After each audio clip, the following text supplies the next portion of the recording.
Sense? Well. You good? Good morning, I'm Jeff Ashby. And on behalf of my fellow commissioners, I welcome you to this meeting of the Maine Human Rights Commission. Before we proceed with the business of today, I'm asking each of you who may have an electronic device to ensure that those are silenced now, or if you're on Zoom, mute. We have additional agendas, including the consent agenda. I think they've been made electronically available and they're apparently available here in the back of the room, or we can make them available. They are. The consent agenda is a listing of cases in which no written arguments were made to the commission. In the allotted period, the commission has voted on those cases and they will not be considered further today. Just get my agenda up, sorry. We would look for a motion to adopt the agenda and the consent agenda. First, Oh, actually, or first, we need a motion to amend the agenda. Yes. The case that is listed as last, Morrill versus Suffolk Falls Management and others, they have asked to go first because of an appointment later in the day. I recall that. That makes sense to me. Everybody agree? Yeah. I so move that we change the written agenda to move H 230309 A through F to the first hearing to be heard today. Second. Oh, right. So because, sorry, everyone, it's going to be like this. So because we are partly remote, I will need to call you all individually. We will need to respond verbally and by raising your hand. If you vote yes, you are in favor of adopting the agenda as amended. Commissioner Ashby. Yes. Commissioner David. Yes. Commissioner O'Brien. Yes. With that amendment, I'll entertain. Okay, there are more people. Oh my God. Commissioner Walker. That's right, he's on TV. We haven't even gotten to Mark yet. Commissioner Walker. Yes. Commissioner Douglas.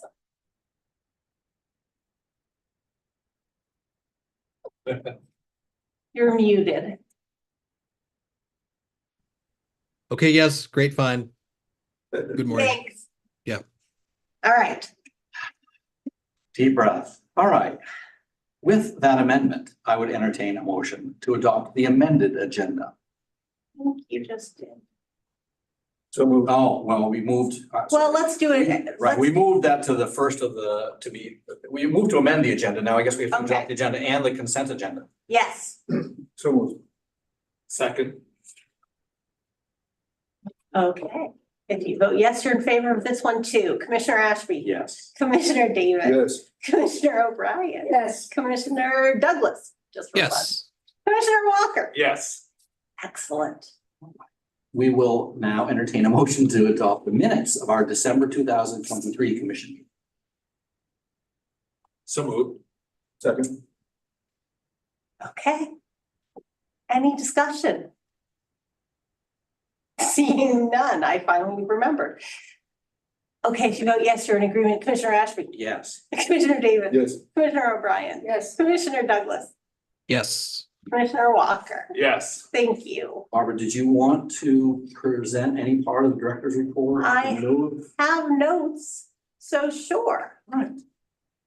You seem dubious. I wonder why. Oh, I'm pleased. That's great. Okay, so there are no changes yet to personnel.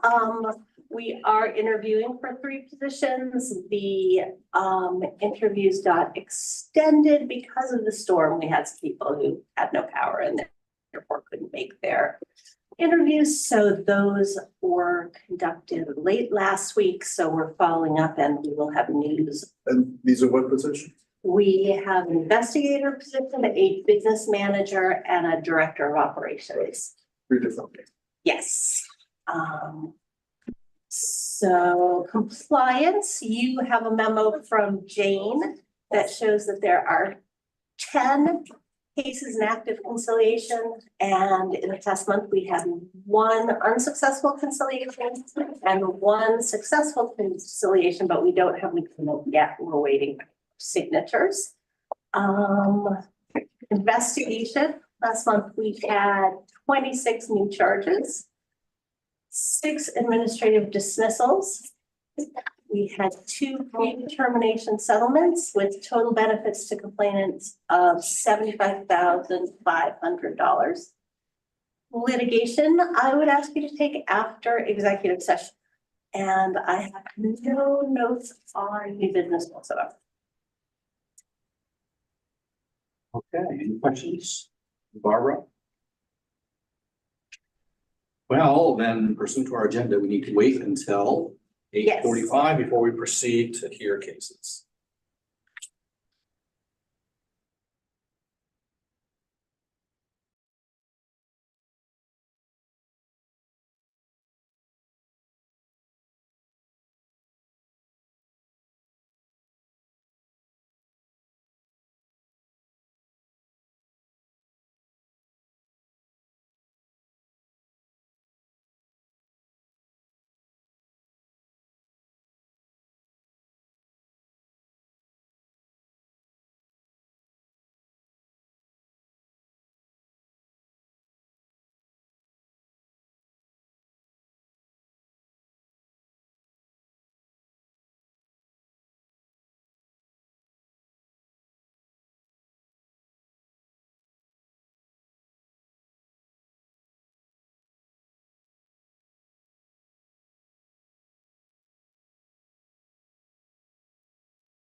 for the commission to determine if reasonable grounds exist to believe that unlawful discrimination has occurred.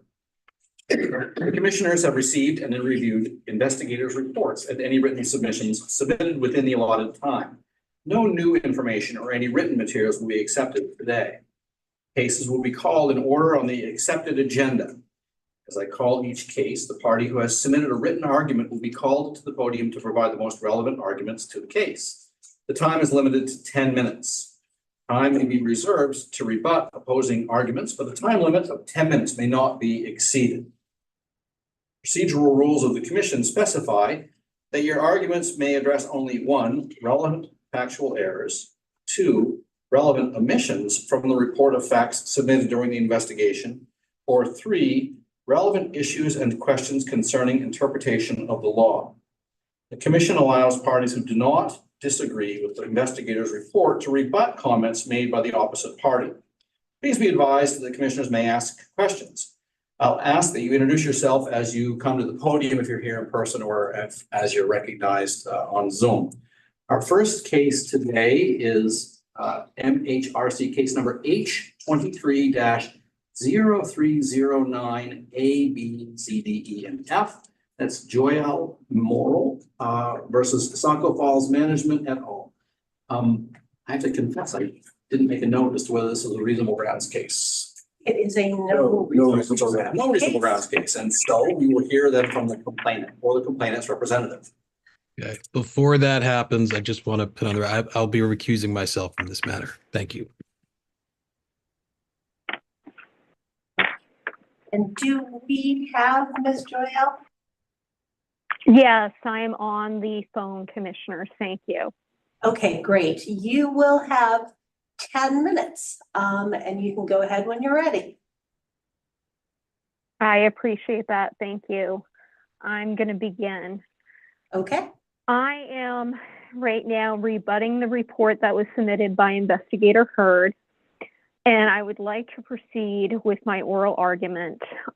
There is a sign posted outside Walker Terrace that states, "For the health of all, Walker Terrace is a completely smoke-free property.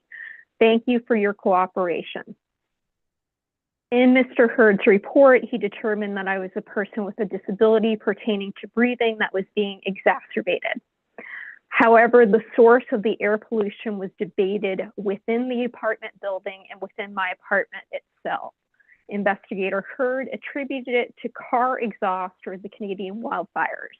I provided him with 110 screenshots from my air quality monitors for a pre-month time span from February 11th to May 11th before the fires were an issue on May 30th, 2023, according to the Maine Department of Environmental Protection. I also live on the floor of my apartment building, so I'm not being exposed directly to car exhaust. Saco Falls Management started ignoring my reports of secondhand marijuana exposure and non-smoking violations via email on December 30th, 2022, which was 2 weeks after they distributed the reminder memo to all residents about the non-smoking policy, which includes marijuana vape. I had had 2 urgent care visits by the state and my first ED visit. On December 22nd, 2022, I submitted a letter from my PCP requesting an apartment transfer as a reasonable accommodation. Saco Falls Management did not provide me with any forms to complete. My PCP referenced my asthma diagnosis. Furthermore, she indicated the medical necessity of the transfer to prevent smoke exposure and an asthma flare. Saco Falls Management acknowledged that they issued their December 16, 2022 memo due to increasing reports of smoking policy violations by other tenants in the building. I was not the only one to file complaints. When Ms. Razine denied my reasonable accommodation request on February 8th of last year, claiming that it was not appropriate despite an ED visit on January 4th for chest pain with an abnormal EKG, and this report was ignored by Saco Falls Management when I notified them via email, an urgent care visit on January 26th due to an asthma exacerbation, and an urgent care visit on February 7th for a suspected DVT I knew that the management company was not taking my reports of violations seriously. Code enforcement in Portland received an email dated February 15th from me containing 11 screenshots from my air quality monitors ranging from unhealthy to hazardous air quality. During that time frame, I recorded 50 readings ranging from unhealthy to hazardous. Most adverse readings were recorded on February 13th, which consisted of 24. My report to Saco Falls on February 17th about the overnight visit at Maine Medical Center on February 16th for chest pain related to ongoing marijuana exposure was ignored. This was a common pattern by management. On Thursday, February 23rd, in an email that I transmitted to then property manager Matthews with air quality screenshots containing 126 and an unhealthy sensitive reading, that email was ignored. A second email sent later that day in the evening of a screenshot of an air quality reading of 149 was also ignored again. When I resumed reporting violations of marijuana exposure in March after being away from my apartment for a period of time, I attached screenshots from March 8th of air quality readings of 129, 165, 152, and 116, and 126. There was, once again, no acknowledgement from Saco Falls management, especially from the property manager. The first email acknowledged by property manager Matthews regarding any sort of non-smoking policy violation involving her staff occurred on March 16, 2023. I resumed filing complaints on March 27th via email to property manager Matthews about a rotten skunk odor in my bathroom, informed her of an albuterol shortage nationwide for asthmatics, and once again, there is no response from her. On March 28th of last year, I also informed her that all my rooms were contaminated with an odor of marijuana. Again, there is no response. On March 30th, I attached an air quality index of 130 for a screenshot. Again, there is no response from property manager Matthews. On April 2nd, I notified her that I'd been treated in the ED for an allergic reaction to secondhand marijuana. I sent an email to then property manager Matthews at 11:36 a.m. Once again, there was no response. This was a common pattern by management to ignore any reports of non-smoking violations on my behalf. I continued to seek medical treatment and notified management subsequently of the medical treatment that I sought. I informed property manager Matthews of a visit that I sought on April 17th for a secondhand injury related to smoke inhalation. I filed reports on April 27th and 28th regarding marijuana odor. I attached once again an air quality report of 150, which definitely preceded the Canadian wildfires, and then another air quality report of 170, no response. On May 8th, I sent an email to property manager Matthews containing several screenshots in which there were multiple hazardous air quality readings, 414, 427, 405, and 409. There was once again no response from property manager Matthews. I reported on May 30th bullying that occurred on May 28th by another resident in the building who is a known smoker. And there was once again no response. I had an ED visit on June 9th for a cardiac issue that I notified management of. Again, there was no acknowledgement. When there was discussion in the middle and end of June regarding recertification of my apartment, I requested once again an apartment transfer because my original request had been denied on February 8th, even though I submitted a letter from my PCP on December 27th. And in the letter, it stated that I had a history of asthma and due to this required a smoke-free environment, which I thought I was going to be receiving per the lease. I was currently having secondhand smoke exposure in my current living accommodations and would benefit from a change in apartment to prevent smoke exposure and asthma flare. I continued to send more reports of non-smoking violations And ultimately, what transpired is there was correspondence exchanged at the end of July, between July 24th and July 26th, with a representative, Natasha Desjardins, where I expressed my concerns regarding this ongoing exposure. I provided my PCP with a new form for her to complete. She has a time date stated as being completed on July 28th. And I followed up with management to inquire if they had received the form. And I was finally informed at the beginning of September that they had not. On September 5th, I was required to sign a home lease addendum, which essentially would prevent me from seeking any legal recourse against my landlord. And at that point in time, I had already filed my official complaint with HUD on July 30th, alleging discrimination and retaliation.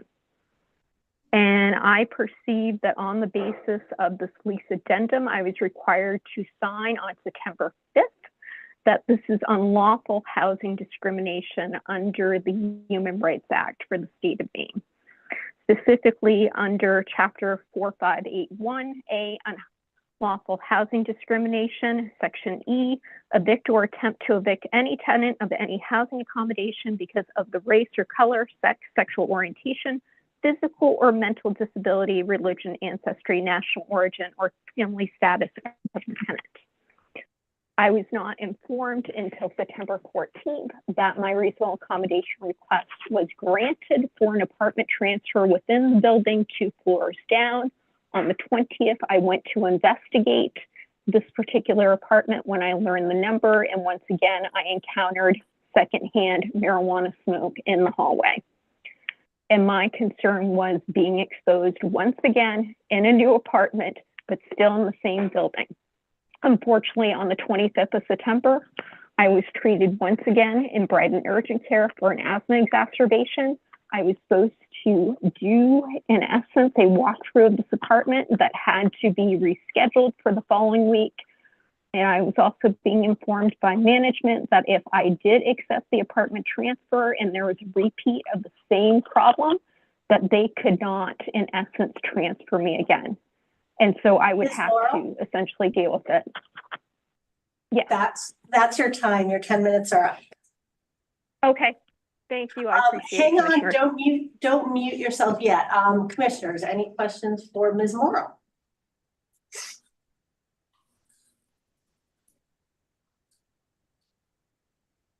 Seeing none. Thank you, Ms. Morrow. Thank you.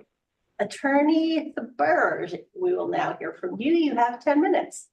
Thank you. Good morning, everyone. My name is Shiloh Taberge, and I represent all of the respondents in this matter. We asked the commission to affirm the investigator's no reasonable grounds recommendations in this matter. Saco Falls and the respondents deny that it discriminated against complainant on any protected basis, that it failed to provide her with an accommodation, or that it retaliated against her. Her allegations either mischaracterize the relevant events, which tenancy she did renew her tenancy for an additional year recently. She also materially omits some significant details here. So complainant became a tenant on August 11, 2022. It's a 1-bedroom apartment at Walker Terrace. It's a property managed by Saco Falls Management. The property at all times has a long wait list, often of over 200 individuals hoping to rent a unit there. And the lease does contain a no smoking policy, as well as a detailed addendum to the lease reaffirming and detailing that policy. From the start of her tenancy, complainant made complaints that Saco Falls Management could never substantiate regarding several of the other tenants in the building. Initially, her complaints focused on tenants in a particular unit. However, as time progressed, complainants' complaints turned to other tenants as well. Most of complainants' concerns centered around some noise complaints, alleged inappropriate comments by other tenants, and smells often of cigarettes or marijuana in both the common area of the building and her apartment. With respect to the inappropriate comments, complainant mainly alleged that those comments had been made by her upstairs neighbors in a certain unit and she heard them through her ceiling. She also complained about comments made by other tenants that she could not identify, which at times prevented Saco Falls Management from investigating. Wherever Saco Falls did investigate, and they did, and the records are all at the MHRC, Saco Falls was just unable to corroborate any of complainant statements regarding comments made by other tenants in the building. With respect to the smell of smoke, Saco Falls management did everything it could in response to complainants' complaints. It sent reminders to all tenants. It placed posters on the bulletin board in the building by the front door of the building in order to assuage her concerns, to no avail. Saco Falls also repeatedly tried to determine the source of the smells and to discover whether other tenants were in fact smoking in the building. They emailed other tenants, and where there was reason to do so, they inspected other tenants' apartments, also to no avail. All of those records are with the commission. Saco Falls management was simply unable to corroborate any of her statements regarding the smells in her unit or smoking by other tenants. And there was no complaints by any other tenants about the air quality in the units. Saco Falls also regularly inspected the air quality system in the apartment building itself, replaced filters, put new filters in, had it inspected for any issues, and there was nothing. Complainant herself engaged in behavior that led to complaints for other tenants, leaving notes with some of the tenants, accusing them of talking about her, or accusing other tenants of talking about her, and the tenants all asked Saco Falls management to speak with complainant and ask her to stop. On November 14th, complainant did ask to transfer to another building managed by Saco Falls management. And we've repeatedly explained to her that we can't transfer her to a new building because the buildings are owned by different owners, and it would violate the low-income housing rules and regulations to do so. And we explained to her that transferring her to another apartment might be possible, another unit might be possible. So on December 27th, Saco Falls got a note from complainant's primary care provider stating that she's currently having exposure.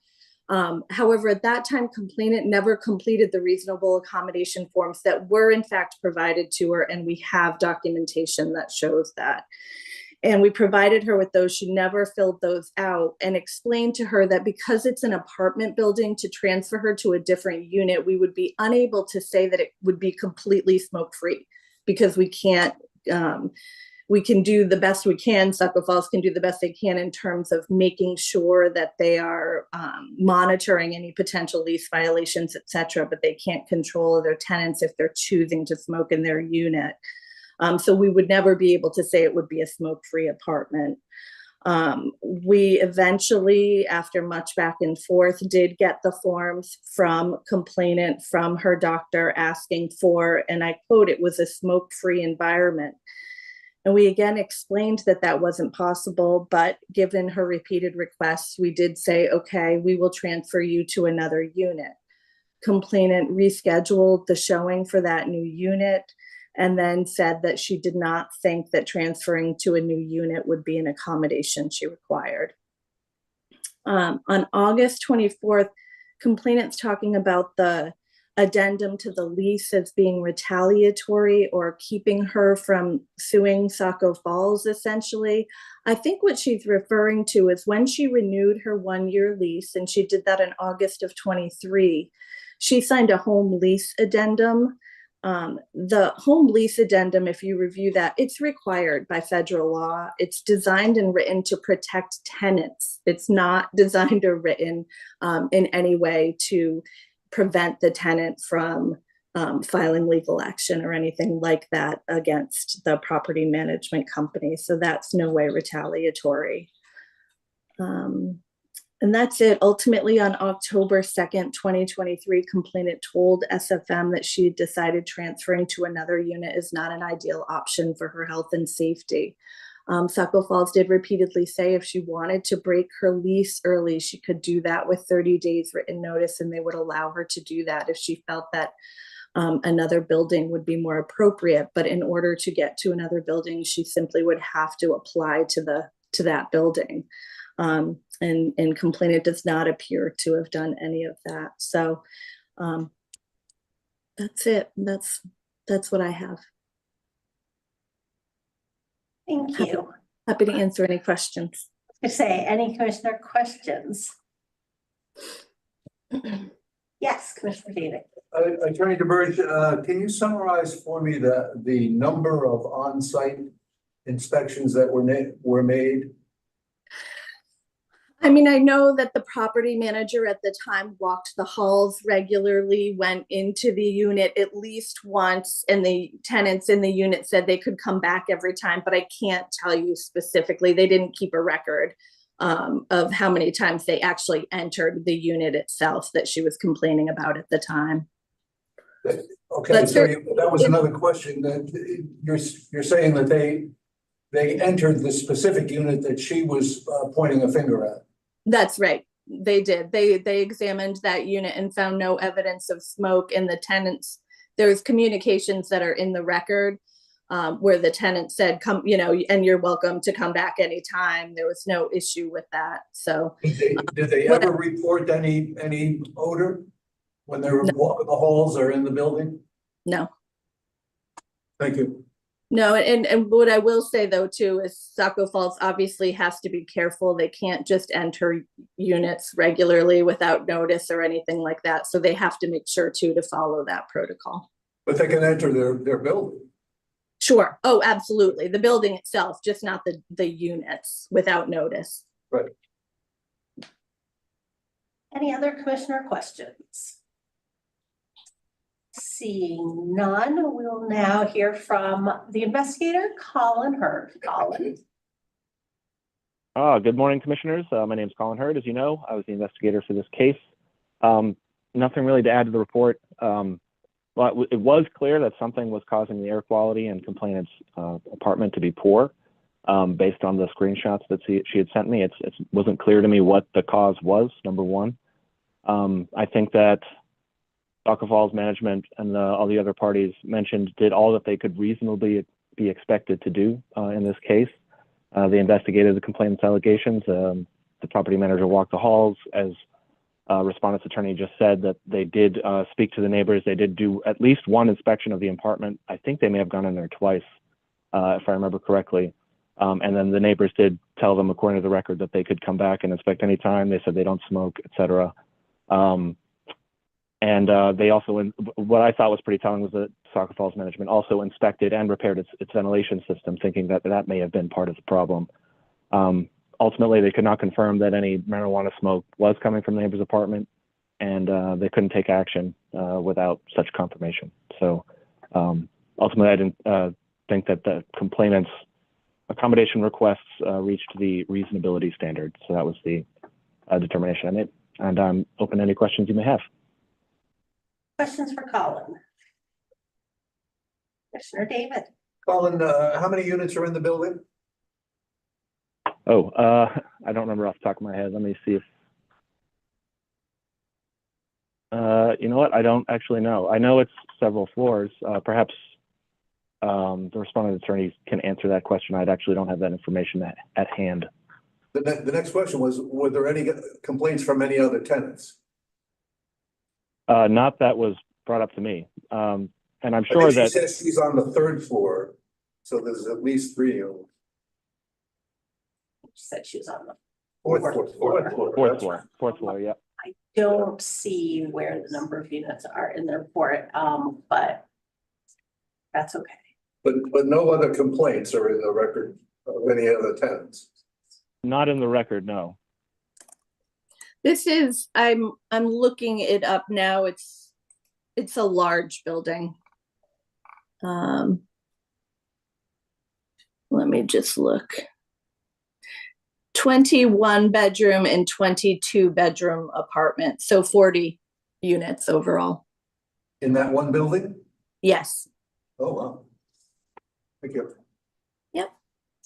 Any other questions for Colin? Seeing none. Thanks, Colin. Thank you. Okay, we've heard from the parties, we've heard from the investigator, and at this time we'd be looking for a motion. There is one proposed finding of no reasonable grounds to believe that respondent discriminated against the complainant on the basis.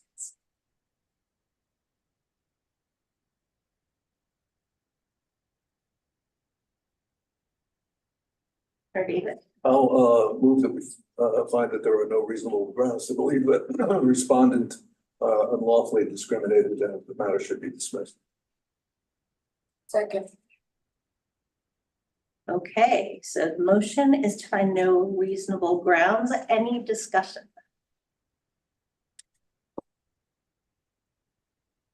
Well, I tend to agree with the investigator's conclusion that she has not proved unlawful discrimination on these facts. Okay, so if you vote yes, you will be approving the motion to find no reasonable grounds. Commissioner Ashby. Yes. Commissioner David. Yes. Commissioner O'Brien. Yes. And Commissioner Walker. Yes. Thank you. We appreciate everyone's participation and the commissioner. Douglas. Nope, he's recused. Oh, that's right. I'm sorry. My apologies. No problem. I'm like, wait, no, I remembered it. We will send a letter confirming the results of the hearing. Next on the agenda is PA 22-0073. That's Nicole and William Menke Jr., OBO minor child versus Cranton Homes Day School. This is a reasonable grounds case, and we should therefore hear from the respondent or its representative. Thank you, commissioners. Good morning. My name is Mark Franco. I represent the respondent, the Cranton Homes Day School. I provided a fairly detailed submission of the objections that I have to the investigator's report, so I'm going to try not to be repetitive in that. But just by way of background, this is basically a child care facility that started in 1989 that services 60 to 65 children, has 5 classrooms, starting from very small infants all the way up to pre-K. It has, it's licensed for about 69 individuals, and there are about 15 to 17 staff members. Katie Combs is my client, and she's in the back of the room, and she operates daycare with her brother. So we went through a pretty extensive fact finding in this case. There was the original investigator that was assigned to the case did the issues and resolutions conference. It was actually a Zoom conference, and then she left, and it was taken over by a different investigator. So there may have been a little bit of a disconnect, although the investigator indicated that he had the opportunity to listen to the audio of the issues and resolutions conference. So my summary of disagreement in this case is twofold. It appears that the investigator, first of all, it's important to note when you review the report and the investigator's conclusion. He says that I read on the last page, respondent's decision to limit complainant's access to its services appear to have been based on his disability-related behaviors.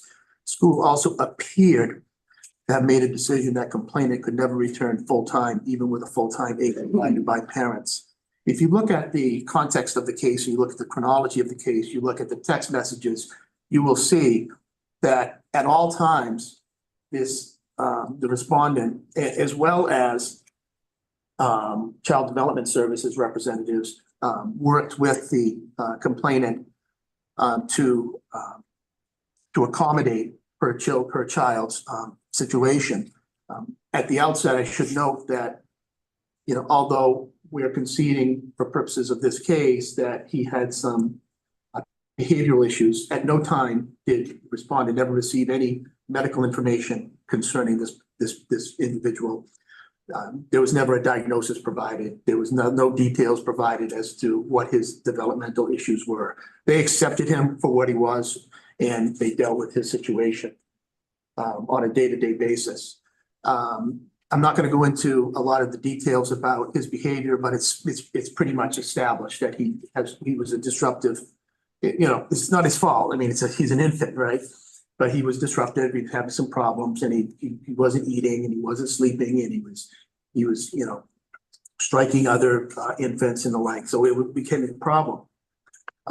So what they did was they basically devoted one-on-one to him in the 8 to 12 range, but they couldn't, and they didn't have resources to provide one-on-one support in the afternoon. So there was a discussion and the decision made in mid-June 2021 that he could only be at the school for a half day. From that point forward, there were discussions and efforts between the school and the complainant to try to find a situation whereby the school could keep him on a full-time basis, but they had to have outside support. There was no way they were going to be able to do it on their own. I'm going to sidestep just for a moment in that the investigator in his investigative report said the analysis has to be, the analysis under the Human Rights Act should be under Title II of the ADA. Well, we know that Title II relates to public entities and not private entities. Title III relates to private entities. And there is a different analysis when you're dealing with private entities. The investigator totally, I'm not sure if it was intentional, but there was absolutely no discussion in his evaluation or his analysis on the issue of undue hardship or financial ability to accommodate. So that was where the analysis stopped short. And there's this analysis under Title III that relates to undue burden. It doesn't apply under Title II. Title II is public accommodation. It's public schools, it's public government, it's everything. The issue of undue burden isn't relevant in Title II. I mean, in Title III. Excuse me, in Title II. But the investigator focuses analysis apparently on Title II, which it's misplaced. He can explain whether or not that was his intention or not, but it may explain why he didn't get into the issue of undue burden, because nowhere is it discussed in his report, right? So if he's focused on Title II and he should be in Title III, then we have a disconnect. So so basically there was this dialogue, there was this ongoing workout. And then in August, the complainant was able to get a out-of-state service provider, ABA Seacoast, to come in and do an evaluation. And it was going to be hopefully worked out so that they could come in, provide one-on-one support. And they did an evaluation, and the next day, the complainant took her son out of school without notice and without warning, and didn't return.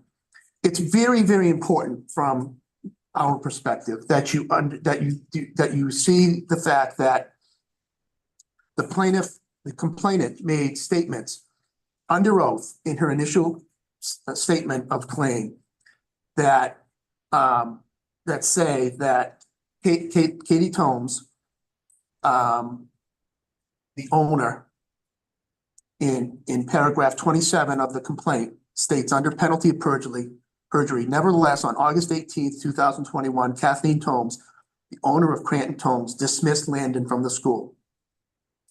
Then it says in paragraph 28, Ms. Tomes told us that she was unable to allow the outside providers to work with Landon at Cranton Tomes for the number of service hours he requires. We know that those are false statements. There's no dispute that those were false statements, that they were under oath.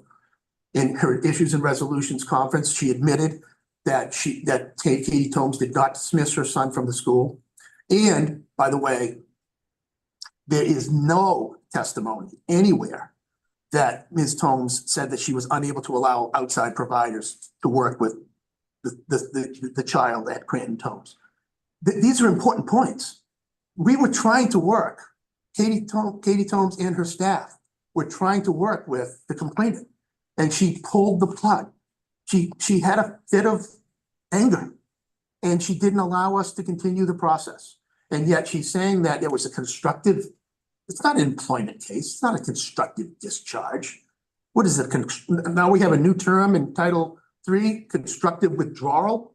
I mean, I've never seen a case like this where someone said that they were constructively withdrawn from being able to access a public entity under Title III. So anyways, there's no facts to support those two findings. In fact, those two allegations in the complaint are totally false. So when you look at the details of the case, what you see is that the investigator did not mention any of the respondents' testimony. We had 5 witnesses. We had multiple letters from parents who had children with autism in the school who were being given. These were part of the record. They were being given one-on-one at the school by outside providers. They were autistic children. It makes no sense for the school in this case to treat this particular individual any differently than they had other children who are still there and would be considered disabled under the ADA. So I stated all the different facts that we established were not talked about in the investigator's report. And really, all I'm asking you to do today is use your common sense and to review the information that is provided. It just doesn't make any sense. What possible reason would the owner have to deny the complainant's son one-on-one care since that care was being provided for and paid by an outside source? They basically were waiting for this outside source to get accredited in the state of Maine. They can't under the CDS guidelines. They can't allow them to come in. Thank you. Any commissioner questions? Yes, Commissioner O'Brien. Thanks. Well, you, in the first minute of your testimony, you answered the questions that I had written, but I went, a couple things I'm confused about. One is the diagnosis. You said there was no medical diagnosis, but you keep saying autism, and I know in the report that term was mentioned. No, I'm not suggesting that this child had it. We don't know Okay, all right, that's, what he had. okay, that's, I'm saying that there were other children that were being treated okay. for, I mean. So we have no official diagnosis. Okay, and maybe then someone else, this is better for someone else, but child development services obviously are in the school. Right. Okay. How do you know, if it's in the record, how they deal with, I mean, how much time is there and how are they involved? They're involved with all the children that have conditions, not just this one. Right. And there are emails in the, or not emails, text messages between this CDS individual names. No. I'm not gonna say her name. It begins with an S. And there was constant communication between S and the school and. Well, I guess what I mean in generally, they're in there not just for this child, but are they in the facility, school, whatever, childcare? Are they in there on a regular basis? Are Yes. they permanently in there? I don't think that they're permanently in there, but they're there regularly. When- Yes. Okay, and one more, is this considered a childcare? A Yes. nursery school, a school, what is it? What It's is, childcare, nursery, they provide classes, it's a daycare, it's a childcare, it's a nursery, they're basically from infants that are several months born, right up to pre-K. It's kind of that spectrum of Okay. individuals, yeah. Thanks. Any other questions? Commissioner David? Attorney Franco, on August 18th, is there anything preventing the outside provider other than the lack of the legal requirements, the fingerprinting and the background check? No. And is that communicated to the complainant? Yes.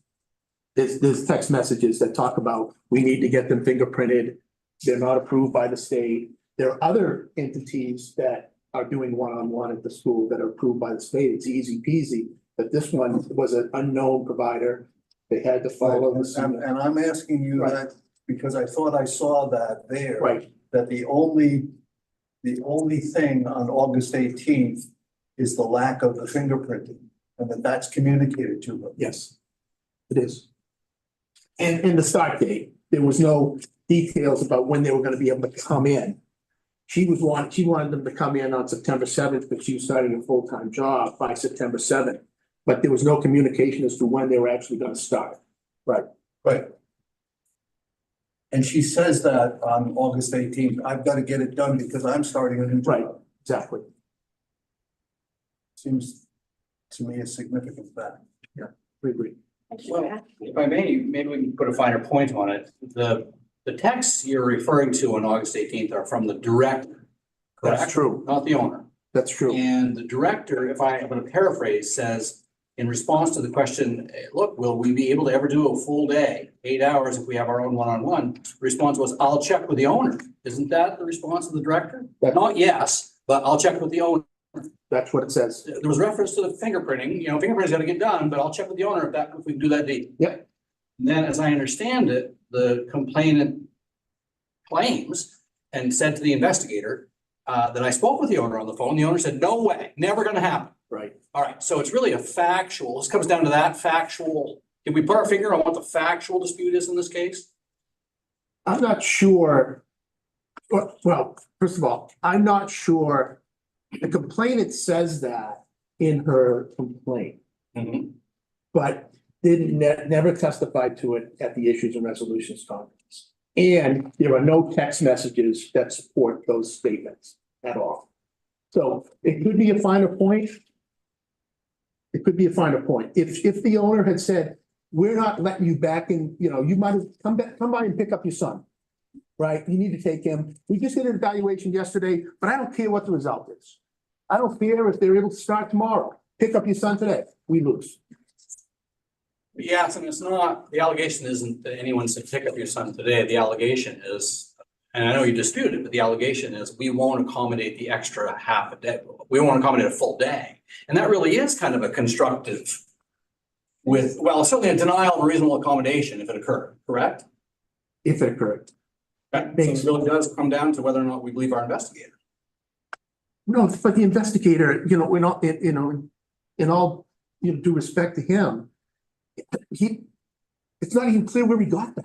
Well, the bottom of page 4 of the investigator's report indicates that he made a finding that conversation happened with the owner, and the owner said, I'm just not going to do it. We're not going to start looking at different schools. Let's talk about schools that can better accommodate your son's needs. So that issue was actually discussed between the complainant and CDS. If you look at the investigator's findings, in, I think it's subparagraph A, it says,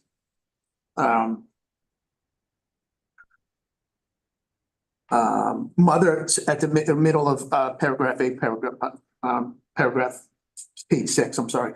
Mother also reached out and asked agency about other potential childcare providers since she believed she would ultimately have to find a new program, et cetera. Well, and the text from the director, though, referenced also, right? Owner had said it was the option, this half-day thing is an option until he found a school that would provide a more supportive care. That was actually a text from the director. Yeah, but you understand that that issue about finding more supportive care, that was initiated by the complainant, not by the director or by the owner. This wasn't the owner saying he needs to find another school.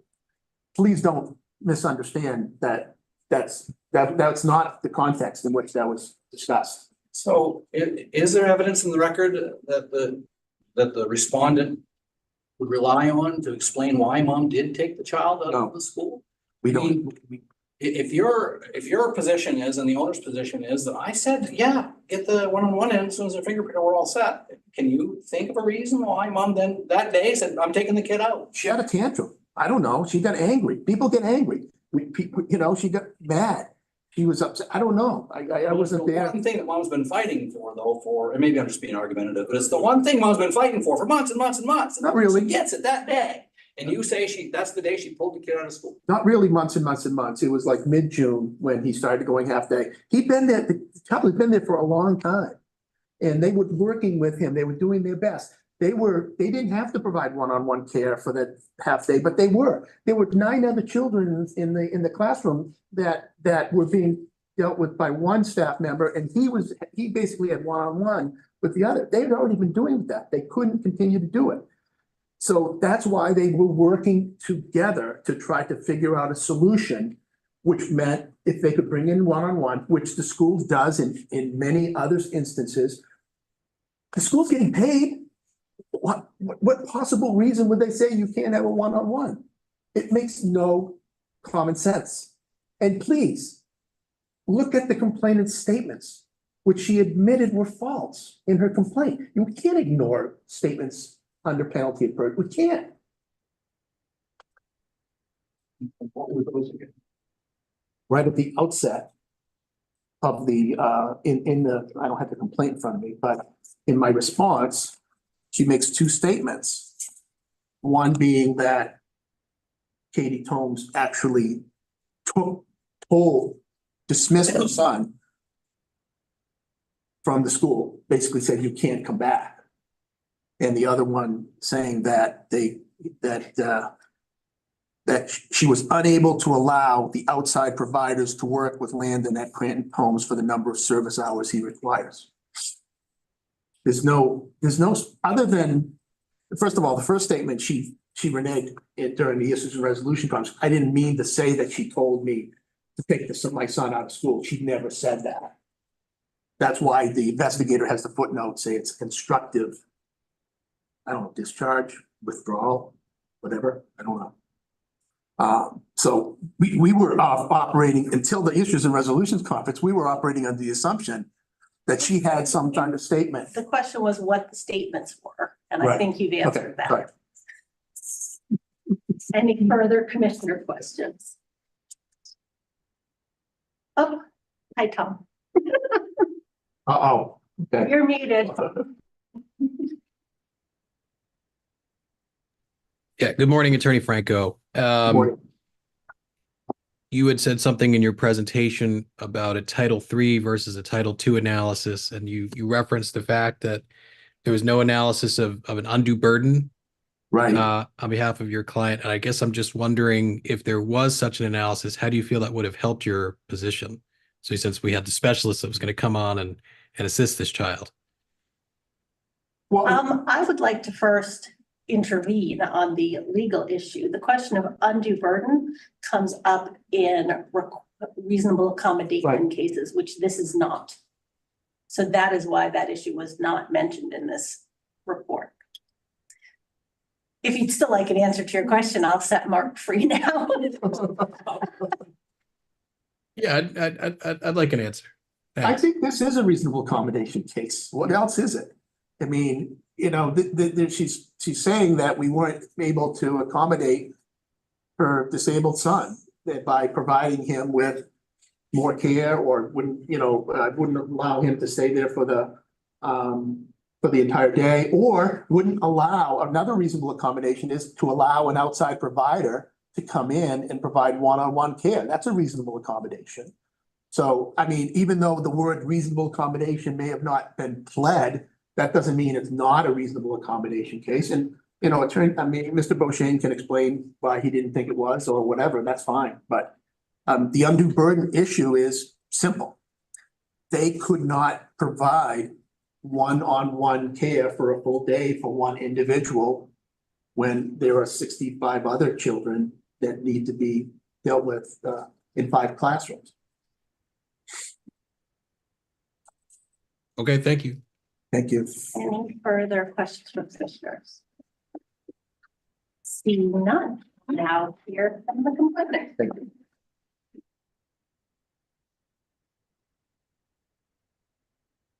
Morning, Commissioners. Richard O'Mara, represent the Menkeys in this case.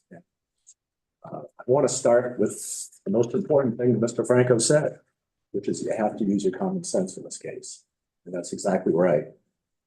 As you've noted already, there are text messages between the director of the facility and my client, Nicole Menke, talking about what was going to happen. And on August 17th, the new provider, the one-on-one provider, was going to be coming in, did an evaluation.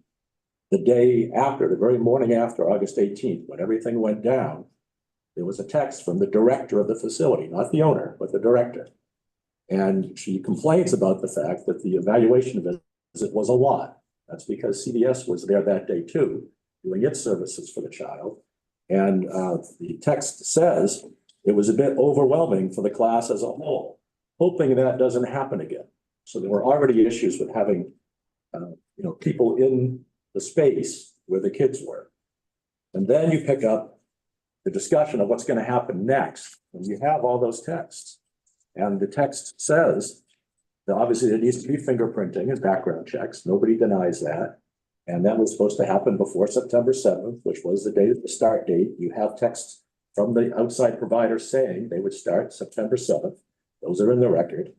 And then there's this from the director, it's already quoted. Unfortunately, when discussing what was happening with everything, with Katie, the owner, Ms. Tomes, we cannot increase his days simply because he's napping now. We have to keep the half-day schedule. Katie had said it was the option until he found a school that would provide more supportive care. In other words, an exit strategy. And then that text ends, and my client writes back and says, so even with him having a dedicated one-on-one person that our insurance is paying for 8 hours a day, it's never an option for him to come back full-time. And then the director says, I'll have the owner talk to you on the phone. I'll have to check with the owner. And then we have the conversation, which is not recorded, with no text, but this is where you need to use your common sense. If the owner had said, everything's fine, the outside provider can come in, we have it all arranged, we'll get the fingerprinting done, you're all set, you can come back full days, you can do your job in September, everything will be great. Why would she have done what she did, which was to notify the owner she was going to be going to take her son out? And there was an allegation that that was done without notice. It's not true. The owner knew. In fact, when she got to the facility, the director had put her uncashed check for that week's payment in the student's backpack. They knew she was coming to get them and that they were done. So there was no notice. In that phone call, the director knew from the owner that everything was over. And what did the owner tell her? If the owner said everything was fine, there's no way, using your common sense, that she would have gone in. Instead, there were issues. And so what my client remembers is telling her, if you're not going to grant us this accommodation and allow him to come, you're violating the ADA. And she remembers the owner saying, we're not covered by the ADA because we're a small business. That obviously angered her. And what does the owner say? She says, I didn't say that. What I said was, we don't have a lot of resources in order to provide one-to-one services because we're a small business. But there was no request for this business to provide one-on-one services. The Menkeys had gone out, found an outside agency, found insurance funding for it, and we're going to provide it totally for free to this facility in order to have their child. And so, related to Commissioner Douglas's question, there was no undue burden. All of the cost, all of the finances on this case were going to be borne by the family's insurance policy or by the family. The school didn't have to do anything. All they had to do was grant the accommodation. And to sit here and think, and this is what I think the investigator got it exactly right, to sit here and think that the mother was told everything was fine with that plan. You could come in, have your one-on-one once the fingerprinting was done, and that we could all go on with a full day of services is ludicrous because there's no way that she would have reacted by announcing she was going to the school to take him out if that had been the news. The case is really that simple. And on a common sense basis, we urge you to find that there are reasonable grounds for discrimination here because that's exactly what happened. Happy to take questions. Any questions? Yes. You said first, you used the phrase, we're gonna do the fingerprinting, that the owner said that. They don't do the fingerprinting. They said. No, the outside specialist had to get fingerprinted by the state of Maine. That's right, and that wasn't done. It wasn't done on August 18th, but they were not starting until September 7th. And she. Right, it wasn't done on August 18th. Right. And that was the last straw for her. There couldn't be a commitment without the fingerprinting. And she said, I have to start a job. I have to get it done. No. I'm taking them out. No, I think you've got that backwards. The fingerprinting was gonna happen before September 7th. Who says so? Because that's the discussion that they're having. In fact, the text that day talked about the fact that that needs to occur. It's a licensing said the ABA Therapy Center needs to be background fingerprint checked for a state of Maine. So there's, It needs to be done. right. And it's a bureaucratic thing and it's stumbling along and nobody's got any assurance that it's getting done. And she's frustrated with that. No, my client was not frustrated with that. She knew that had to be done. She had a text that day saying that was the last thing that had to be done. And there were still 3 more weeks between August 18th and September 7th to get the fingerprints checked. That wasn't the issue at all. And your argument is you want me to use my common sense and conclude that with all of this provision and no burden at all, they still refuse to allow it to happen, having worked up to that point. Correct, because it's exactly what their text says. Katie said, the only option now is half a day, even with the one-on-one aid, until you find a school that will provide more supportive care. That's what the director said in the text that very day. Then the follow-up with the owner did not change that. So after being told there could be a one-on-one and a start date, they said, no, we're rejecting that. Right, they said, we cannot move from it. Right now, he was at half day. I probably should go That's back. right, he was at half day. He was at half day They since couldn't move June, from that. and she needed a full day placement with a one-on-one, and she found an 8-hour a day one-on-one to do that. And what Katie, the owner, said to the director, who texted it to my client that morning, Katie said, no, we have to keep a half-day schedule until you find a school that would provide more supportive care. That was the communication that day. And then the only thing was, you can talk to the owner, see if she'll change her mind. Now, the owner says she changed her mind, but it makes no sense. Because if she did, it wouldn't have been a withdrawal like that. That's where the common sense comes in. Yes. I think I finally understand, but I'm not, well, apparently I don't. Someone has to help me. Tease out why this is not a reasonable accommodation case, why this is a claim of straight up discrimination.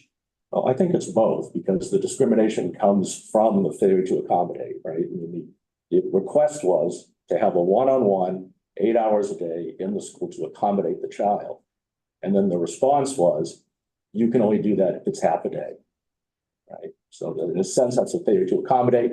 It's also straight out discrimination by saying you can't have all of our services if you're accompanied by a one-on-one.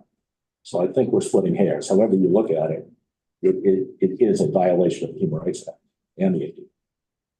I mean, I can tell you why the report treated it that way. We treated it as a denial of access because they were not allowing the child access to their. And the child was bringing their own one-on-one. It had been a request for the school to find a one-on-one. It might have been a reasonable accommodation case. We absolutely would have. Right, but we weren't asking the school to do it. I think I got there too. I just wanted to hear. I like that I said we as though I'm part of this case, but we the report, maybe? Yeah, you can see it both ways, because it is a denial of access, but it's access for a student who's bringing a person that most kids don't have. So there's an accommodation angle to it.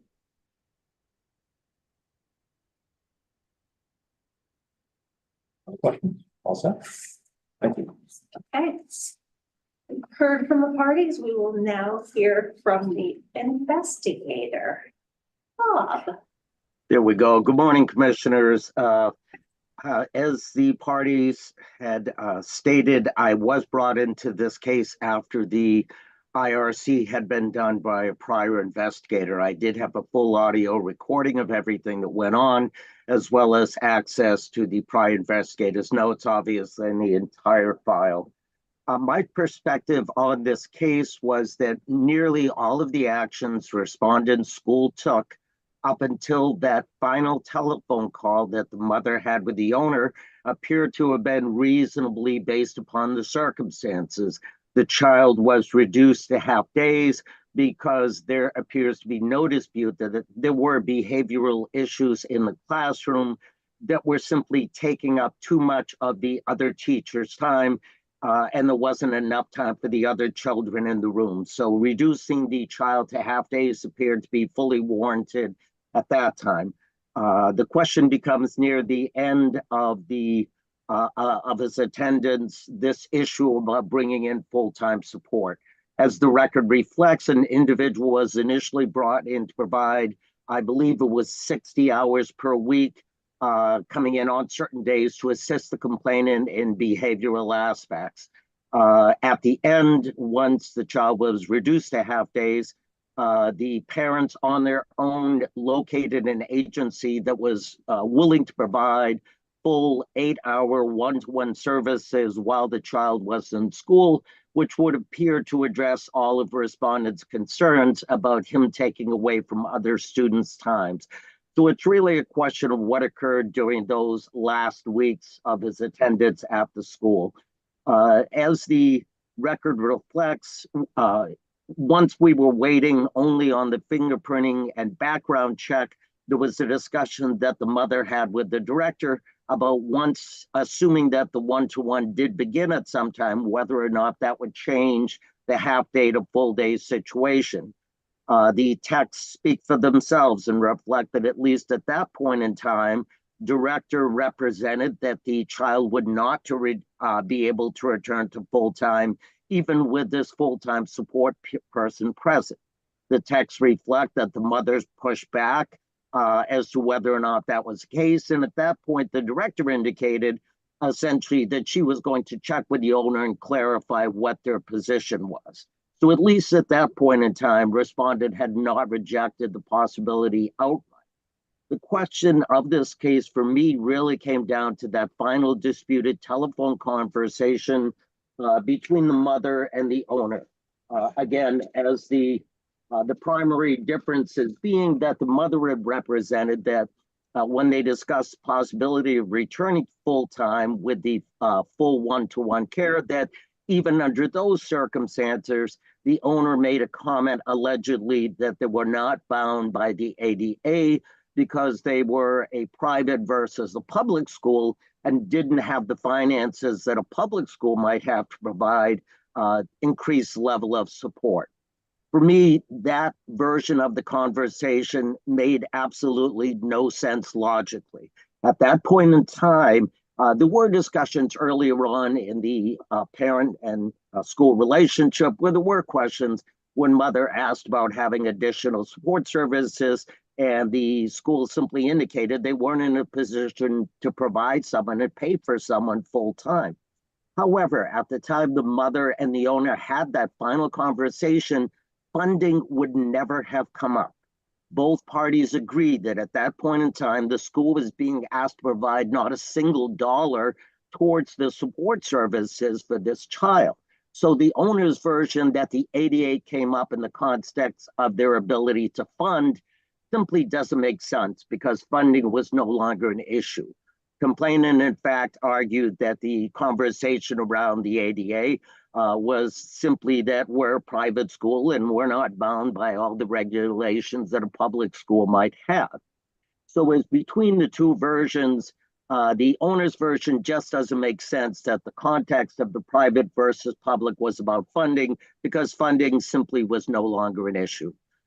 Number two, as was pointed out by complainant's counsel, mother had absolutely no apparent justification for walking away during that final conversation if she was finally going to be getting the full-time one-to-one 8-hour support that she had been pushing for months.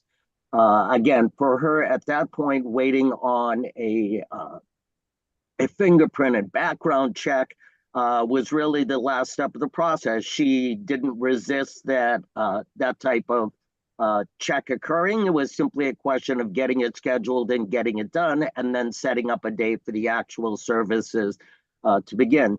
So in this case, the idea that mother, upon finally reaching exactly what she needed to get her son back into full-time schooling, would simply walk away simply didn't make sense to me in this case.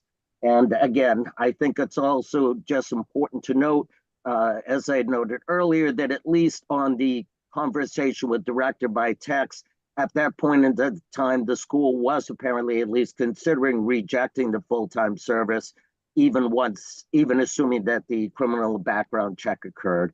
I don't have anything else to add at this time, but would be glad to respond to any questions the commissioners might have. Mr. O'Brien. Thanks, Bob. I'm having trouble with this.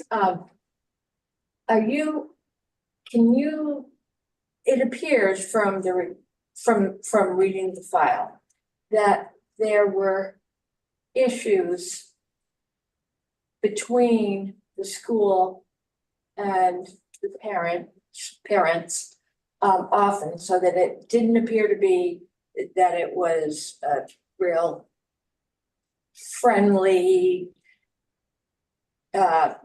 relationship. Maybe that's not the word. So well, first of all, can you say that that is true?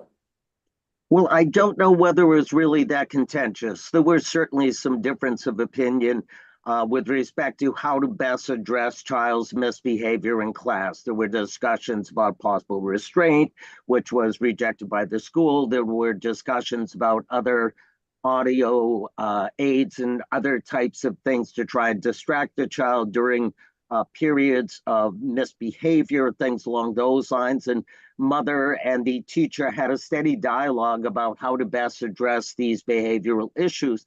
It did appear that the majority of these issues in the classroom were somewhat resolved once he was back to a half day.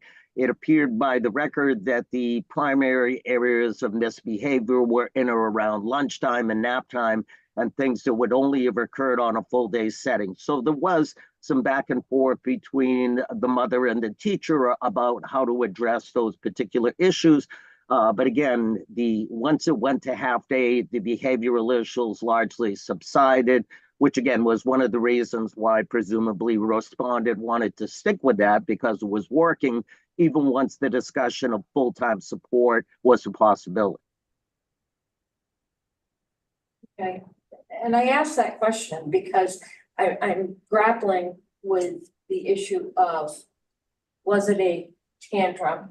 Was it just fed up at that point? And if it's in the record about the fingerprinting, I recall a while ago, it was very, very difficult to get to schedule the fingerprinting. Do you know what time frame is right now? How No, that works? yeah, I don't know the exact time frame as far as how long it would have taken at that time to get it done, but that really wasn't the issue in this case. It wasn't as though the support person was indicating that they need more time to get this done or whatever else. It was simply just a question at that point. There was no hard set in stone start date for these services to occur. So while mother was anxious to get this done as soon as possible, because as was mentioned, she had a full-time job coming up, this wasn't a question where the school was saying that the fingerprinting was taking too long, or that the council was telling complainant they needed more time to have this done. It was really just a question that it was probably, I think there was a time frame of a couple of weeks for all of this to get done, to get the final fingerprinting that was needed. However, in this case, mother or the parents essentially determined that once she was allegedly told that they had no interest in returning him to full-time or possibly complying with the other aspects of the ADA, there was clearly no reason to move forward with the fingerprinting at that point. Okay, thanks. Additional commissioner questions? Yes, Commissioner Dean. Bob, I think you're in a difficult situation. You're hearing the audio of the issues and resolution conflicts, right?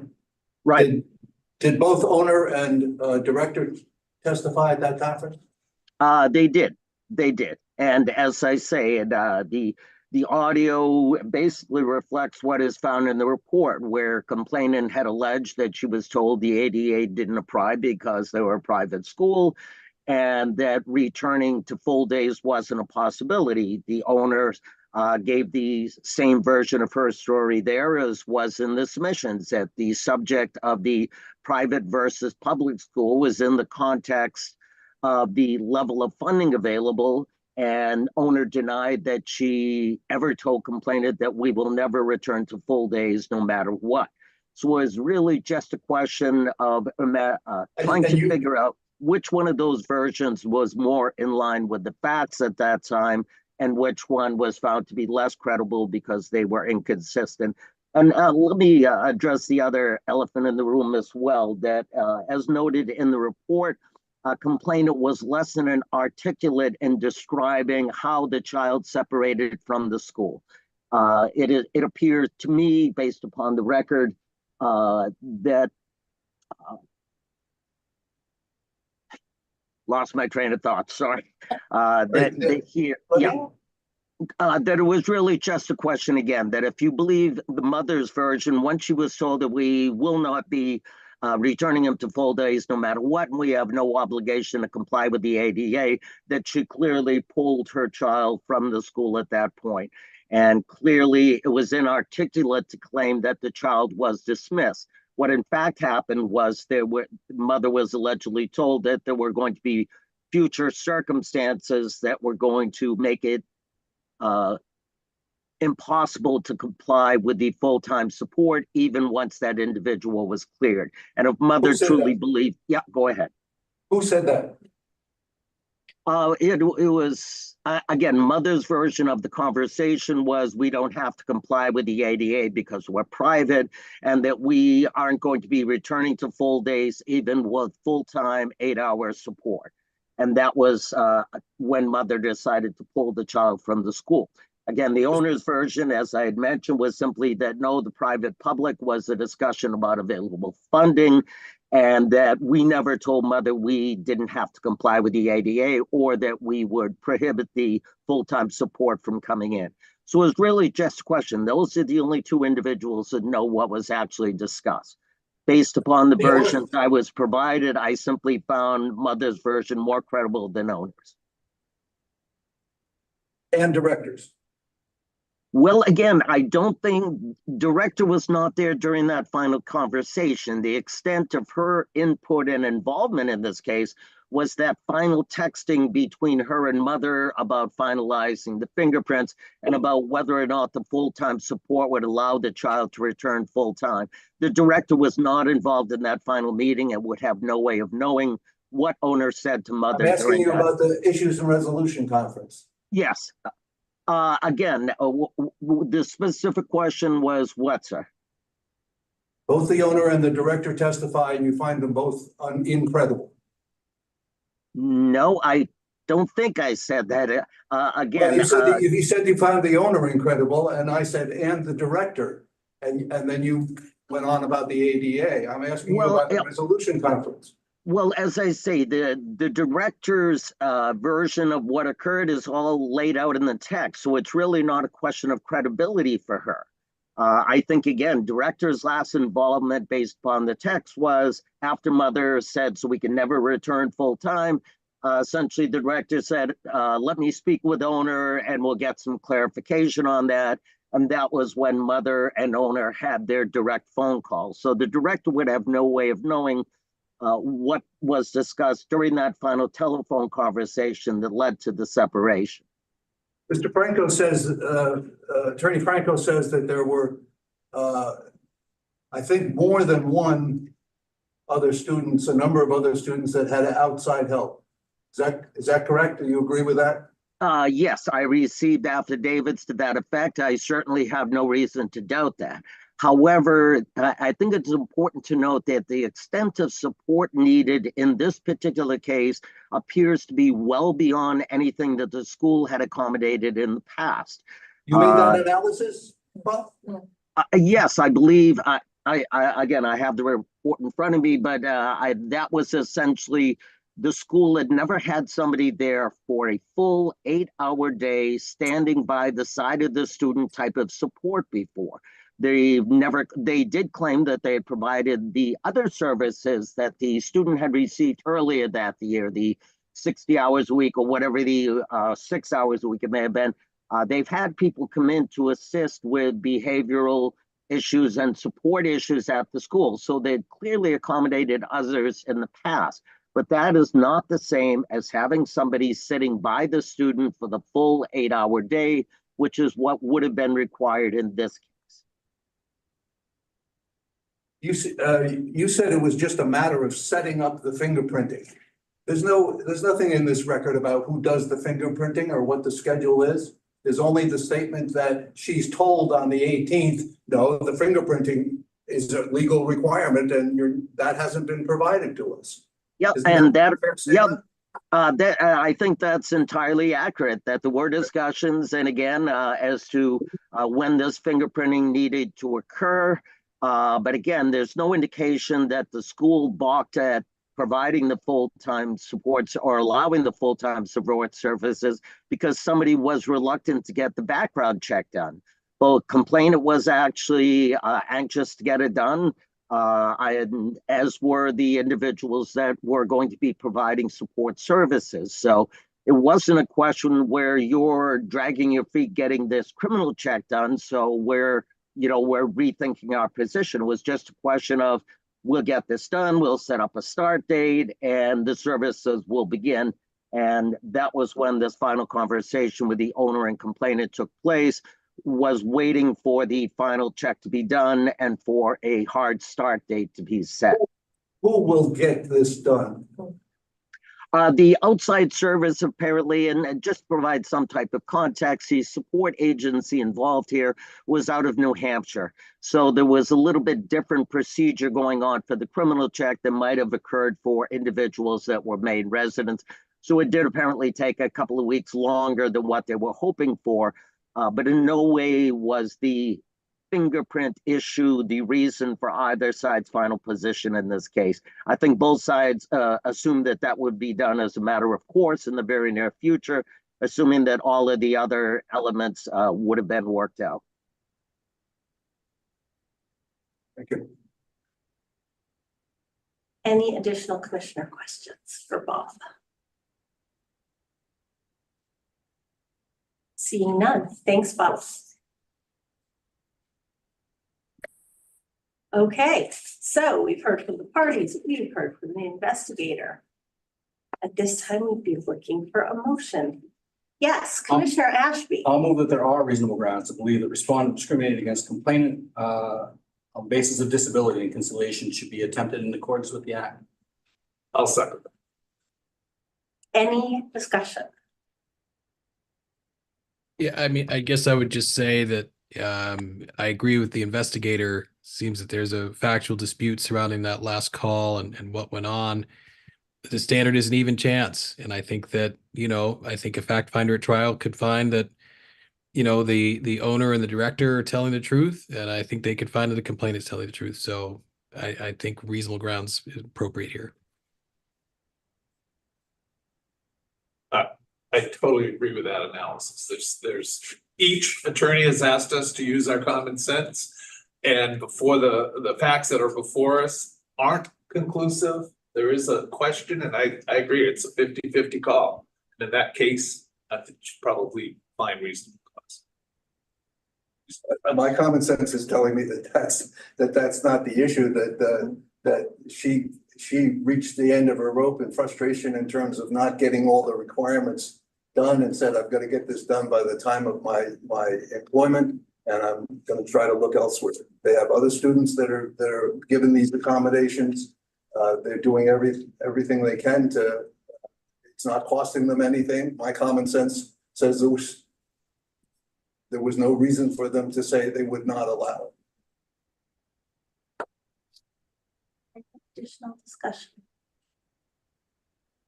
Okay, the motion is to find a reasonable grounds to believe that respondent discriminated against complainant on the basis of disability. If you're in agreement, you'll vote yes. Commissioner Ashby. Yes. Commissioner David. No. Commissioner O'Brien. No. Commissioner Walker. Yes. Commissioner Douglas. Yes. Okay, the finding is reasonable grounds. Thanks to everyone for being here, and we will send a letter confirming the results of the hearing. Can we take 5 minutes? We absolutely can.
And our folks are on TV, I take it. No one in the room. Everyone, I think, is on. We are now taking up E 22-0088. That is Mitchell Thompson versus Twin Rivers et al. This is a reasonable grounds case, and we will hear then from the respondent or its representative. Attorney Cope, there you are. Good morning, Commissioners. My name is Kevin Cope. I'm an attorney with Bond, Shinnick & King here on behalf of Twin Rivers Paper Company. And we are respectfully asking the Commission to make a finding of no reasonable grounds for discrimination here based upon the safety defense. There's not a lot of facts here that are really at dispute.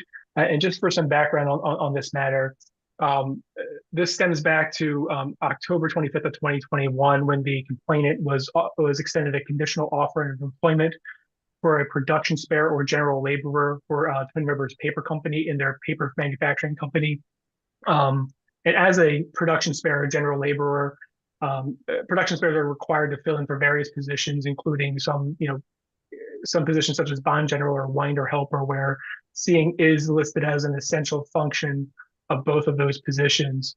In the production spare position, the complainant would need to work with machinery in small confined spaces around other employees.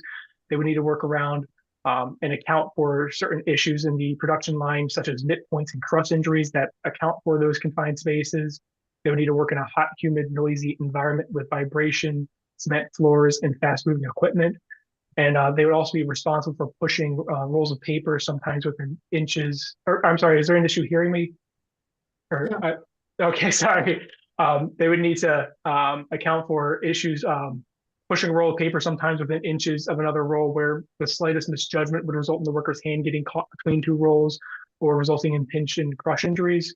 And they'd be tasked with passing paper sheets from one dryer section to the short section in a 3-foot path between stacks of rolls on each side. So there's confined spaces here where vision is an important aspect of the job itself, because any contact with the production line can be devastating. On October 29th of 2021, the complainant was given a physical examination by Twin Rivers medical provider Lisa Bouchard, and all potential employees are provided a physical examination upon hire. That's why all of the offers are typically made upon condition of passing the physical examination. And it's clear on the record that Mr. Thompson did not pass the eye exam as part of this physical examination, nor is there argument that he did or could have passed that eye examination. And without passing that eye examination, Twin Rivers could not hire Mr. Thompson. In fact, in the provider's notes on the physical examination, it notes that there's no conditions other than his vision that impact his ability to proceed with the position. So based upon that, Twin Rivers sent the complainant to Dr. Stoliker to have a further examination of whether or not his vision could be improved with either glasses or some other accommodation that would allow him to move within normal ranges so as to proceed with the job safely. And Dr. Stoliker, in his affidavit that was submitted to the investigator, states specifically that Mr. Thompson was sent to him to see if his eyesight could be improved with glasses or some other accommodation.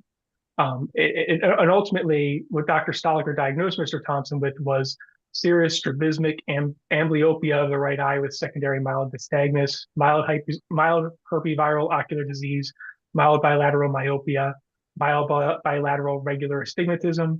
And as it relates to this, the significant issues are that without glasses, Mr. Thompson has a vision of 20/150, meaning that he sees from 20 feet what a normal person would see at 150 feet. And with glasses, he has vision of 20/80 in his right eye and 20/70 in his left eye.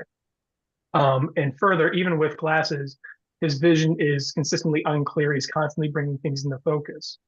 Dr. Stoliker had a conversation with Sean Babin at Twin Rivers to discuss these diagnoses. And as part of that, he does not certify that Mr. Thompson could perform the position safely. He specifically certifies that his vision cannot be corrected to any kind of normal means, even with glasses or some other accommodation. Regardless of if he had glasses or not, his vision would not be clear. And based upon that inability to certify that Mr. Thompson could safely work as a production spare, and with the significant vision problems that were revealed by this individualized assessment, Twin Rivers revoked Mr. Thompson's offer of employment. Now, towards the argument here, the standard is whether or not Twin Rivers had a factual basis to believe that to a reasonable probability, the employee or job applicant's physical or mental disability renders him or her unable to perform the duties or to perform them in a manner that would not endanger the health or safety of the employee or job applicant or others. And first, in the report incorrectly surmises that Twin Rivers did not carry its burden to establish that standard. And first, the report concludes that Twin Rivers took no action to understand Mr. Thompson's true limits, whether he could perform the essential functions of the position with a reasonable accommodation other than glasses or corrected vision. And frankly, with respect to the investigator, there were no other accommodations besides glasses or some other eye procedure that could have brought his vision into compliance with what was required to be in this position. His vision does not stop shaking or stop from constantly bringing things into focus regardless of glasses. His best corrected vision is 20/80 in the right and 20/70 in the left, even with glasses. And those are his limitations. And those limitations vary widely from what would be the normal standards. And those are constant impediments. They're not transitory impediments that can get better or worse. They're there all the time. The second thing that the report indicates is that the relevant standard looks towards whether Mr. Thompson believes he can safely operate the machinery. And respectfully, that's not part of the standard. It's whether or not there are facts that allow the employer to believe there's a factual basis regarding his ability to perform the job safely. It's not whether or not the employee believes they can do the job safely. It's whether or not there are facts showing the employer that the individual cannot perform the job safely. Third, the report improperly concludes that that filling in for the winder helper or bond general is not an essential function of a production spare. Simply because it's not listed in the job description does not make it a non-essential function. And it was recognized in Ford versus Scott paper that in the paper manufacturing industry, production spares routinely fill in for other positions within the paper company, which here would include the winder helper or bond general positions. And finally, the report summarily states that Dr. Stoliker's examination of Thompson was not sufficient to constitute an individualized assessment as required under Maine law. And that really doesn't give credit to the fact that Mr. Thompson had undergone a physical assessment, failed an eye exam, and was sent there for the specific purpose of determining whether or not his vision could be improved through glasses or some other accommodation. It also gives no credit to the fact that Dr. Stoliker himself recognizes that Mr. Thompson was sent to him by Twin Rivers to determine if glasses or some other accommodation could improve his vision. It gives no credit to the fact that Twin Rivers' position is that it provided Dr. Stoliker with a job description or at a minimum, the visual requirements and concerns of the job. And I understand there's a factual dispute there, but frankly, it makes no sense that Mr. Badman would have this conversation with Dr. Stoliker say, I can't do this without understanding what the job entails, and Mr. Badman to not say, this is what the job entails. It just simply makes no sense. And there's no reason for why Mr. Badman wouldn't have provided that information. It gives no credit to the fact that Twin Rivers' own medical provider, who's employed by Twin Rivers and knows the requirement of the position, failed Mr. Thompson during his physical examination because of that eye exam. And it gives no credit to the fact that Dr. Stoliker opined that Mr. Thompson's significant issues are constant impediments. They're not transitory impediments that could improve or worsen. And it also, it misses a key fact, which is that at no point did Dr. Stoliker ever opine that he could safely perform this position. The complainant went out and got an affidavit from Dr. Stoliker, and at no point throughout that does Dr. Stoliker say, yes, these vision impediments would not have prevented him from doing this job safely. Ultimately, Twin Rivers is in a position like many other companies where they're in need of workers. It's not in a position where they're able to turn away able-bodied employees, but it must balance that issue, or it must balance that need with the safety of its workers and potential workers, including Mr. Thompson. Nip injuries and crush injuries are a very real risk in this industry, and the risk these injuries pose only increases when a worker has demonstrably poor vision and cannot bring what they're seeing into focus, particularly when they're working in close proximity to fast-moving machinery in a confined space around others. With this knowledge, Twin Rivers was not comfortable with the risk and has a factual basis for believing Mr. Thompson's vision prevents him from performing the essential functions of the job without injuring himself or others. Stated otherwise, Twin Rivers has a reasonable basis to believe Mr. Thompson's vision would cause him to injure himself or others while performing the essential functions of a production spare and thus properly invoke the safety defense. With that, I think this is a fairly straightforward case, and I'll take any questions from the commission. Any commissioner questions? Yes. You said that he sent to the ophthalmologist or optometrist for the specific improvement of, for the specific purpose of seeing whether his vision could be improved. In other words, it wasn't part of the normal medical exam. It was, so during a normal medical exam, there is an eye vision test, and he failed that test. And basically what the result was that either he could go for a further, more individualized assessment of his vision to determine if that failure could be improved. And the result was that it can't, that his vision can't be improved to a normal range. And that's why his offer was revoked. Okay, that's what was confusing me, because I thought you were saying there were two different tests. He fails the basic screening, and then they pursue specifically the vision, and the doctor says, I can't improve it. Well, yeah, the result was that there was an in-depth evaluation of the two main concerns are that even with glasses, so even with correction, his right eye is at 20/80, his left eye is at 20/70, and he has this issue where his eyes are constantly shaking and constantly bringing things into focus. Can you explain to me, is it in the record what 20/80 and 20/70 mean? I mean, I should know. Yeah, I believe it's in Dr. Stoliker's report about what that means. And generally, the 20/80 means 20 is the standard. That's what a normal person can see from 20 feet, and the further the other number is the further away. Or sorry, I apologize. 20 is the standard. You can see something at 20 feet. Right. If it says 20/70, you're seeing at 20 feet what a normal person can see at 70 feet. So it's more than 3 times further away that his vision allows him to, even with correction.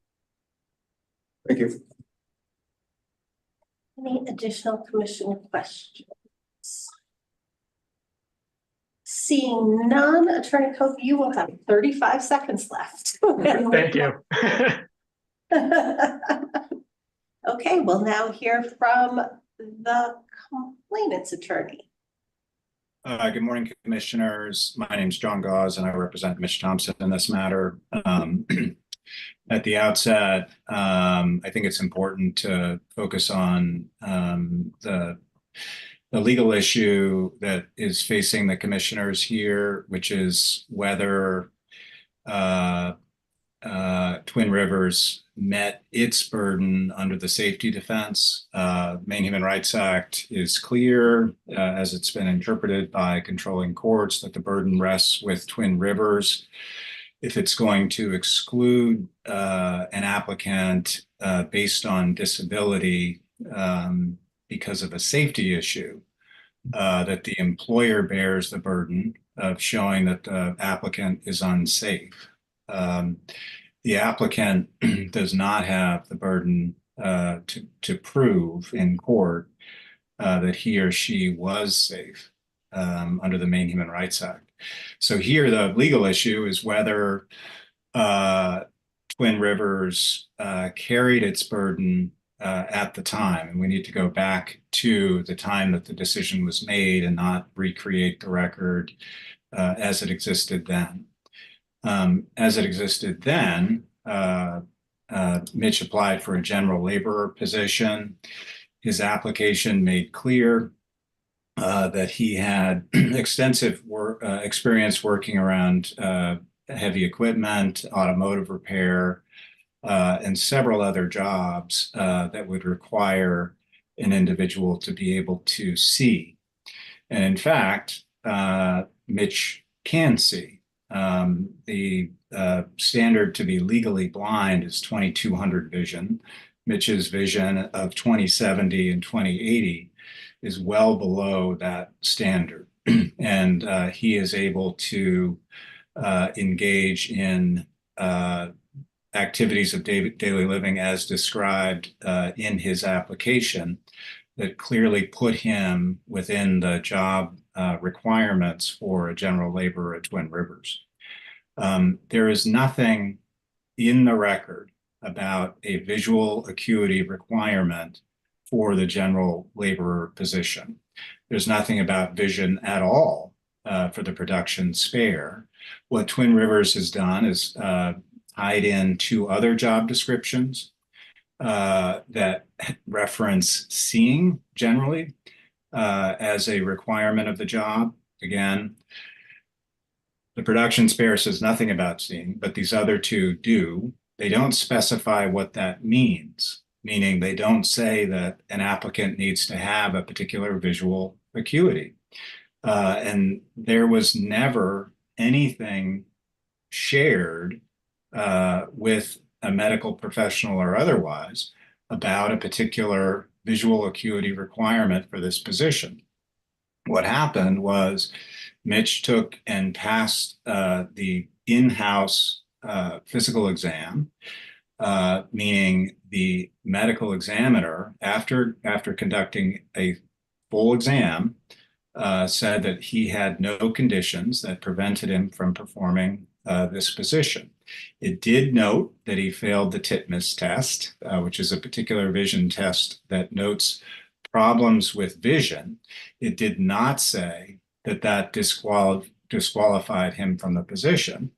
And to the contrary, under the conclusions for that in-house medical examination, the medical examiner wrote under conclusions, and I'm going to read from the conclusion. It says, summarize below. This is after, by the way, specifying that he had not passed the titmus test. It says, summarize below any findings that, in your medical opinion, would limit the individual's ability to perform these job functions or make them a hazard to the applicant or others, if none so indicate. And there are two boxes that can be checked there. One is no limiting conditions for this job position. The other box is limiting conditions as follows. The medical examiner checked the box saying no limiting conditions for this job position out of those two, and wrote no physical limitations noted other than vision. What that means is that the medical examiner found that he did not pass the vision test, but that he was nevertheless qualified for the position and was not a safety hazard because she chose to check no limiting conditions for this job position instead of limiting conditions as follows. So at that point in time, the labor relations manager wanted to see if Mitch's vision could be improved with glasses. So sent Mitch to an optometrist for evaluation to see if his vision could be improved with glasses. Did not send him with any job description.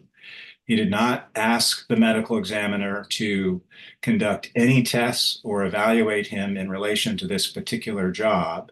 He sent Mitch to see if his vision could be improved with glasses. And the answer came back that Mitch's vision with glasses was 20/70 and 20/80. The optometrist spoke with the labor relations manager after, and the labor relation manager said, can he do the job? And the optometrist honestly answered, I can't say one way or the other whether Mitch is safe because I don't have a description of the job. And that optometrist put in an affidavit to the Maine Human Rights Commission, which is the only affidavit, it's the only thing under oath on this issue that the commission has, that Twin Rivers did not provide him with a description of the job. There's no affidavit coming from the labor relations manager saying, I gave a description of the job. There's a letter from Twin Rivers' lawyer to that effect, but no affidavit. The affidavit from the optometrist says, I couldn't make a call one way or the other.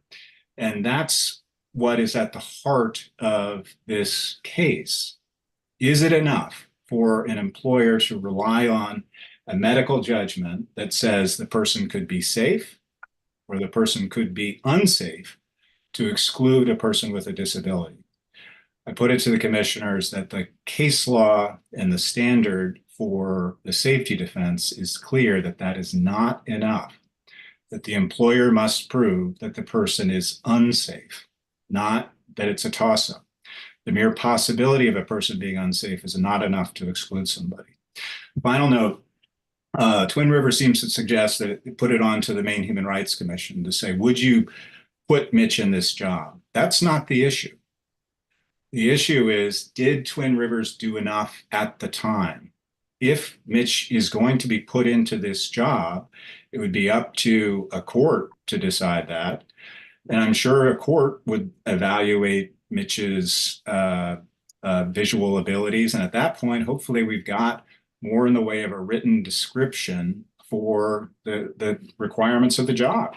And there may in the future be an evaluation by a qualified medical professional of whether he is able to perform the job in light of those requirements. That hasn't happened. It didn't happen at the time. So the only issue here for the commission to decide is whether the employer met its burden of proving that Mitch was unsafe, and they have not. Thank you. Any questions for Attorney Gause? Seeing none, John, you'll have 1 minute and 20 seconds left. We'll come back. Okay, Attorney Cope, would you like to use your 35 seconds? Sorry, I wasn't clicked into the Zoom app. No, I think the evidence here shows that there was a visual issue that prevented him from safely doing his position. Thank you. Okay. We've heard from the parties. Let's hear from the investigator. Colin. Hello again, commissioners. As you know, I'm Colin Hurd. I was the investigator on this case. You're stuck with me for the rest of the morning, so the rest of the case is on mine. So with this case, honestly, this is it's a difficult case in the sense that obviously the respondent has a legitimate safety concern and a safety interest here. And it's certainly apparent on the face of things that complainant's disability could pose a safety risk to himself and to others in an environment where there's operation of high-speed equipment, where precision is important and imprecision can cause severe injury. That being said, I didn't think that they met their burden of undergoing an individualized assessment of the complainant before deciding not to hire him. As was referred to already, the primary factual dispute in this case, I think, was over whether the respondent had provided the production spared job description to the doctor, referred to in the report as OD, and whether OD had actually, made a determination that complainant was capable of performing the essential functions of the job or not.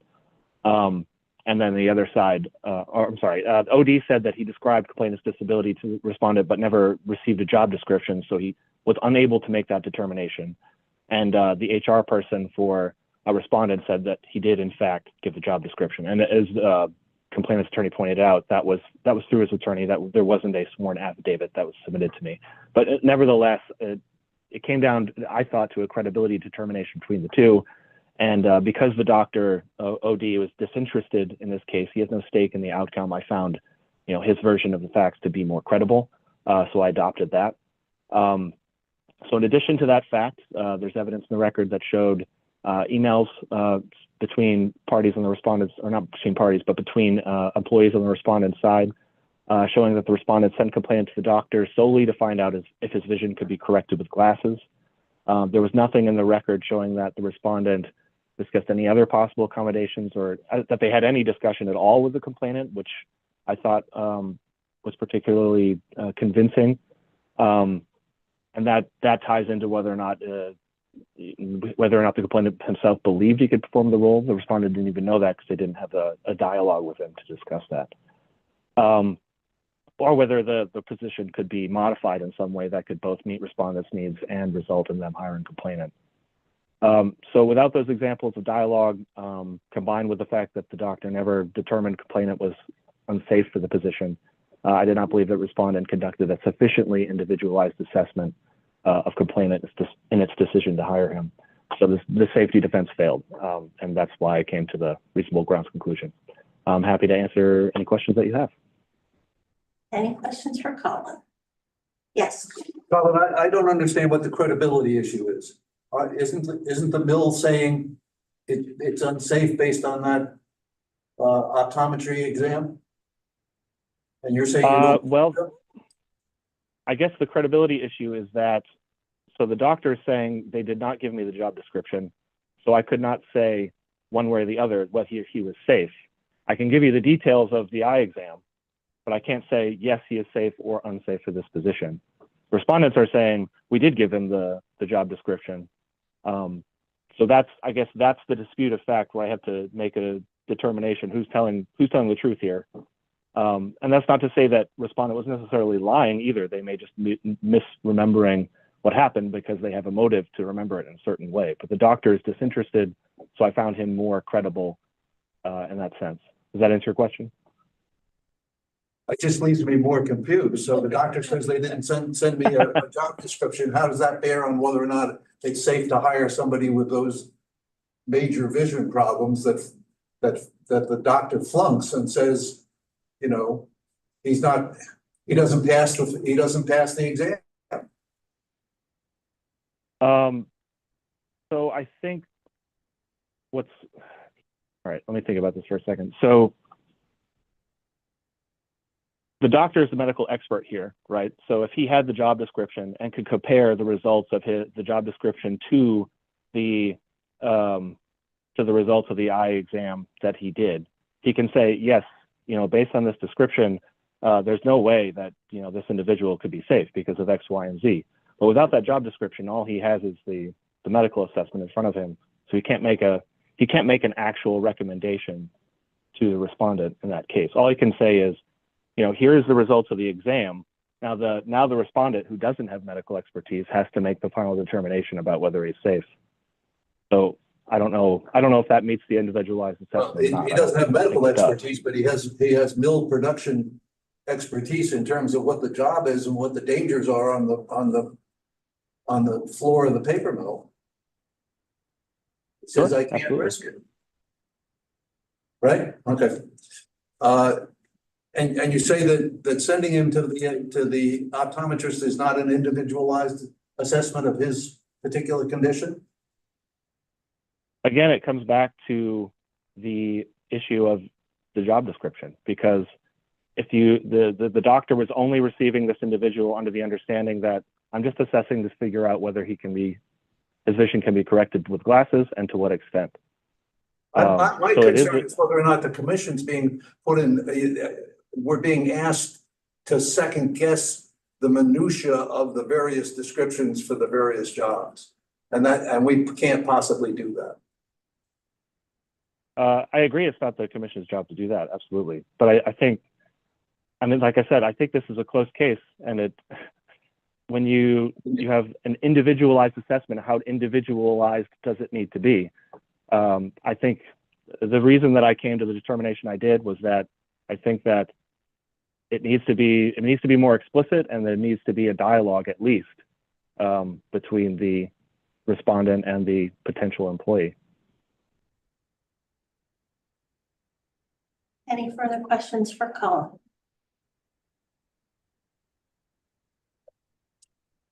The half a hand raise? Nope, okay. So we've heard from the parties, we've heard from the investigator. We are now looking for a motion. There is one proposed finding.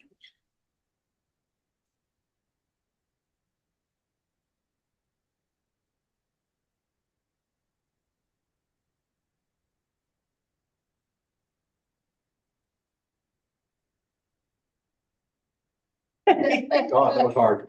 I'm moving a reasonable ground to believe that respondent discriminated against, complaining on the basis of disability, and the conciliation should be attempted. Second.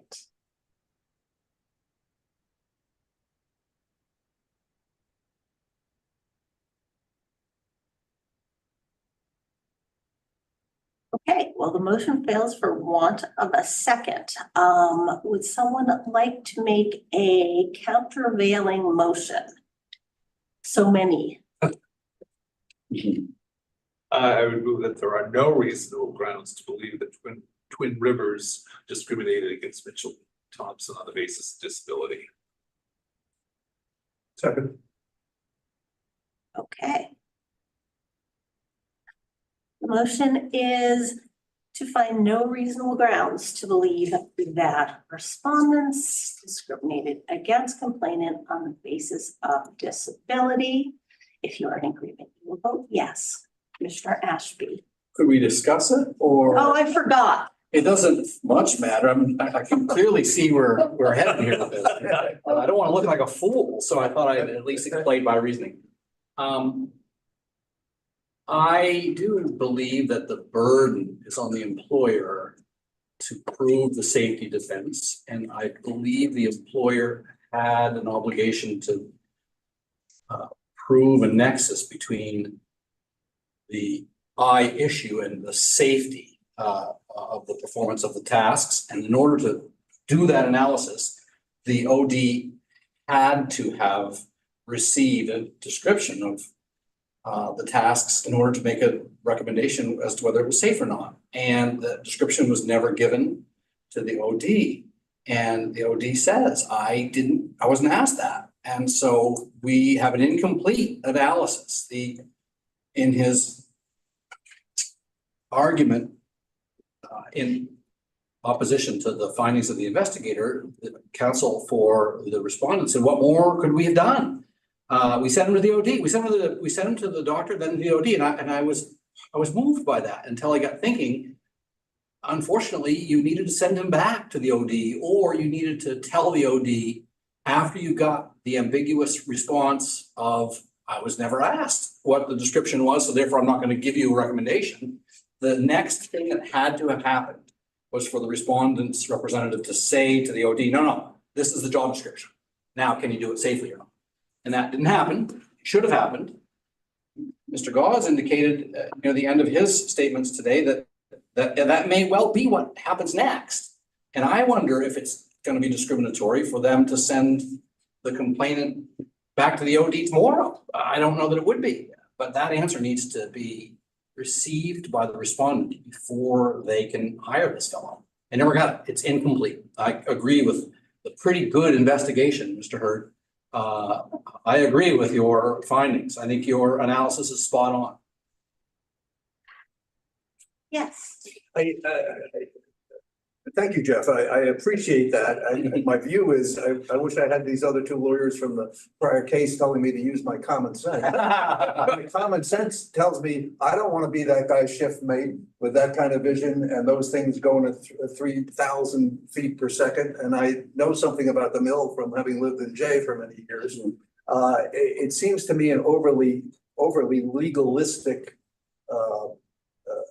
analysis to say, well, he didn't have that job description, or that the production spare is different from the production worker in terms of vision. Vision is implicated. He flunked it. There was some indication in this, and I can't put my finger right on it, of a need for immediacy. I'm trying to hire this guy. I need a worker in there. This is unsafe, and I don't find a discriminatory animus. Yes. Well, let me just gently push back here. What's the right vision? Does it have to be 2020? How about 2030? How about 2040? How about 2050? What is the right vision this guy has to have for him to be safe? He has to have a doctor saying that he passes. Not his burden. Not the doctor's burden? It's not the employee's burden. Well, you asked me what does he have to have for a vision? And my answer is he has to have a doctor saying that he doesn't flunk. Well, it's really The safety defense puts burden of proof, what Jeff is getting at, Right. on the respondent. Yeah, I think it's met, but. Go ahead. I would agree with Commissioner David that the burden was met. I refer to a note that says, this is the OD. My interpretation of our conversation is that HR understood that Mitch's eyes were shaking. He no longer felt it was safe for him to carry out the job duties of the position. I think that's enough information from the OD to the HR so that the HR, who knows what the responsibilities of the job are, can say he can't do it. And I'm fine with that. Can't do it safely. Can't do it safely. Safety is critical. And I think that meets the burden. All right, I concede nothing, but I will tell you that I actually also honed in, had I been counsel for the respondent, or the complainant, I would have honed in on that statement by the OD. I agree, that's a significant statement. It didn't persuade me.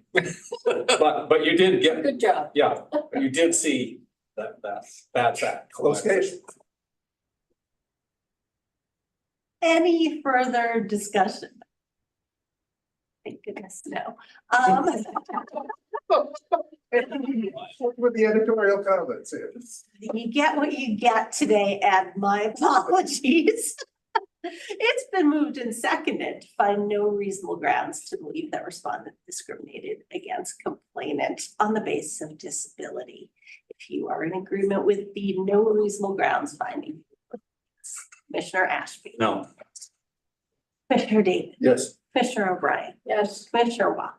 Yes. Commissioner Douglas. I can't hear you. No, Yes. I gotta side with Jeff once in a while. There we you know? Okay, so the motion passes 3-2. The findings are no reasonable grounds. Thanks to everyone for participating, and the commission will send a letter confirming the results. Okay, the last case, another paper mill case. The last case on our agenda today is E220397. That is Bruce Miles versus ND Paper Inc. This is a no reasonable grounds case, and as a result, we will hear from the complainant or his representative. I'm not sure we have anyone here for the complainant.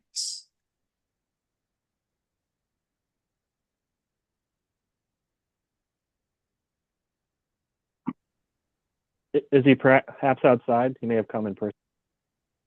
You think he might have come in person? I'll go look.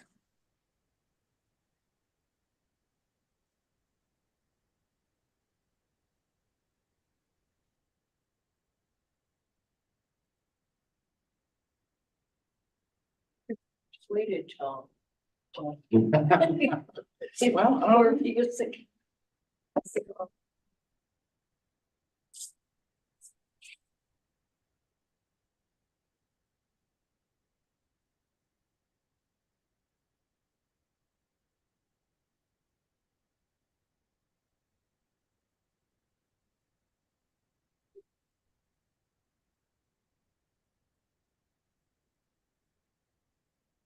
No, but apparently a breaker tripped, so they're hoping we keep our power, but there's no sign of complainants. Oh. In a case where complainant is not present, what we normally do is simply move to adopt the findings of the investigator. I see Commissioner David has his hand in the air. We find that there are no reasonable grounds to believe that respondent discriminated and no reasonable grounds to believe respondent violated the WPA and the Maine Human Rights Act, and that the complaint should be dismissed. Second. Been moved and seconded to find no reasonable grounds that the respondent discriminated or retaliated against complainant. If you are in agreement, you will vote yes. Commissioner Ashby. yes. Commissioner David. Yes. Commissioner O'Brien. Yes. Commissioner Walker. Yes. And Commissioner Douglas. Yes. Okay, we will send out a letter to the parties.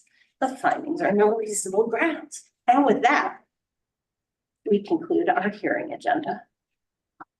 I would move pursuant to, give me the statutory reference. One MRS. Just say to the FOA and we'll fill it in. Pursuant to the Maine's Freedom of Access Act, right? 41. Um, I'll find you the site. I know. that we go into executive session to confer with counsel regarding litigation and other appropriate business of the committee. Wait, I am going to find you a site. Yeah, I'm sorry, I was looking for it. It's 1 MRS section 405. So moved. Thank you for the friendly amendment. Okay. We move to go into executive session if you are in agreement. Yes, Commissioner Ashby. Yes. Commissioner Davis. Commissioner O'Brien. Yes. Commissioner Johnson.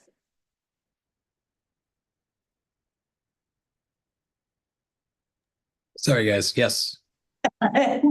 Commissioner Walker. Yes. All right. Best of luck to us all.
Barbara? Yeah. Well, it is now because I couldn't hear Kip.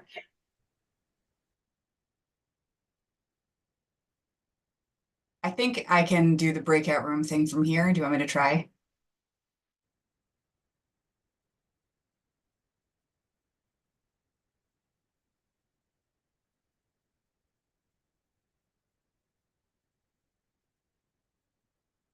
If you said that to me, I can't hear you.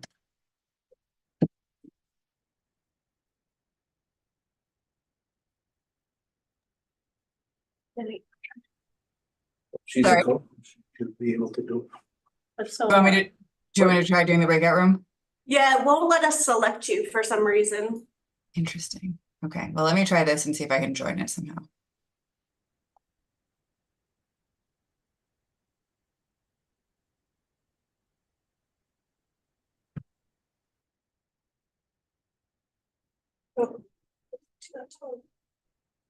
Now, Tom's, they got me.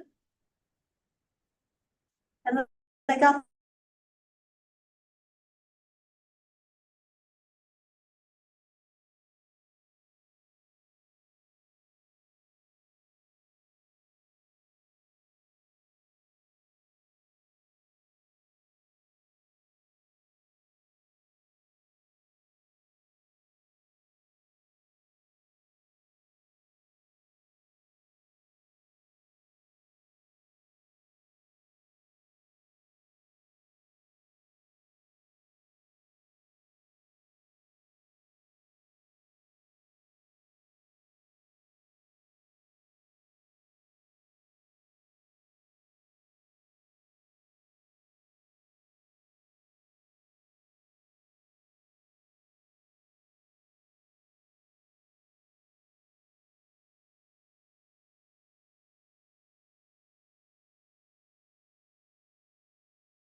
Okay, I can hear you now.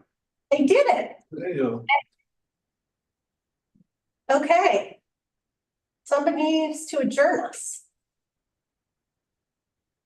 Jeff. My last official act Yeah. as a commissioner. Don't even move, just pound the table. Oh, adjourned, so adjourned, yes. Okay. Thank you, Jeff. Yeah, take care, Ken. Take You're care. dressed, Kit. You didn't have that. Well, is it COVID yet? Are you testing positive? Me? Yeah, No, just a stomach bug. yeah. Yes. Yeah, I'm gonna test before I come into the office tomorrow, but no, I think I'm fine. Do we agree that giving my iPad to Barbara does the trick? Is that enough? I think so. Okay. I You will need- check. If there's anything else we need from you, I'll let you know, but I think, Yeah. Will you need my passcode or will you, I think the whole idea is that you don't have it, right? And that IT takes it from here. It's up to you. You can have it if you want. There's nothing on there that. So what do you put on there? I'll check with IT if I need it. I have Okay, all right. Drive safe.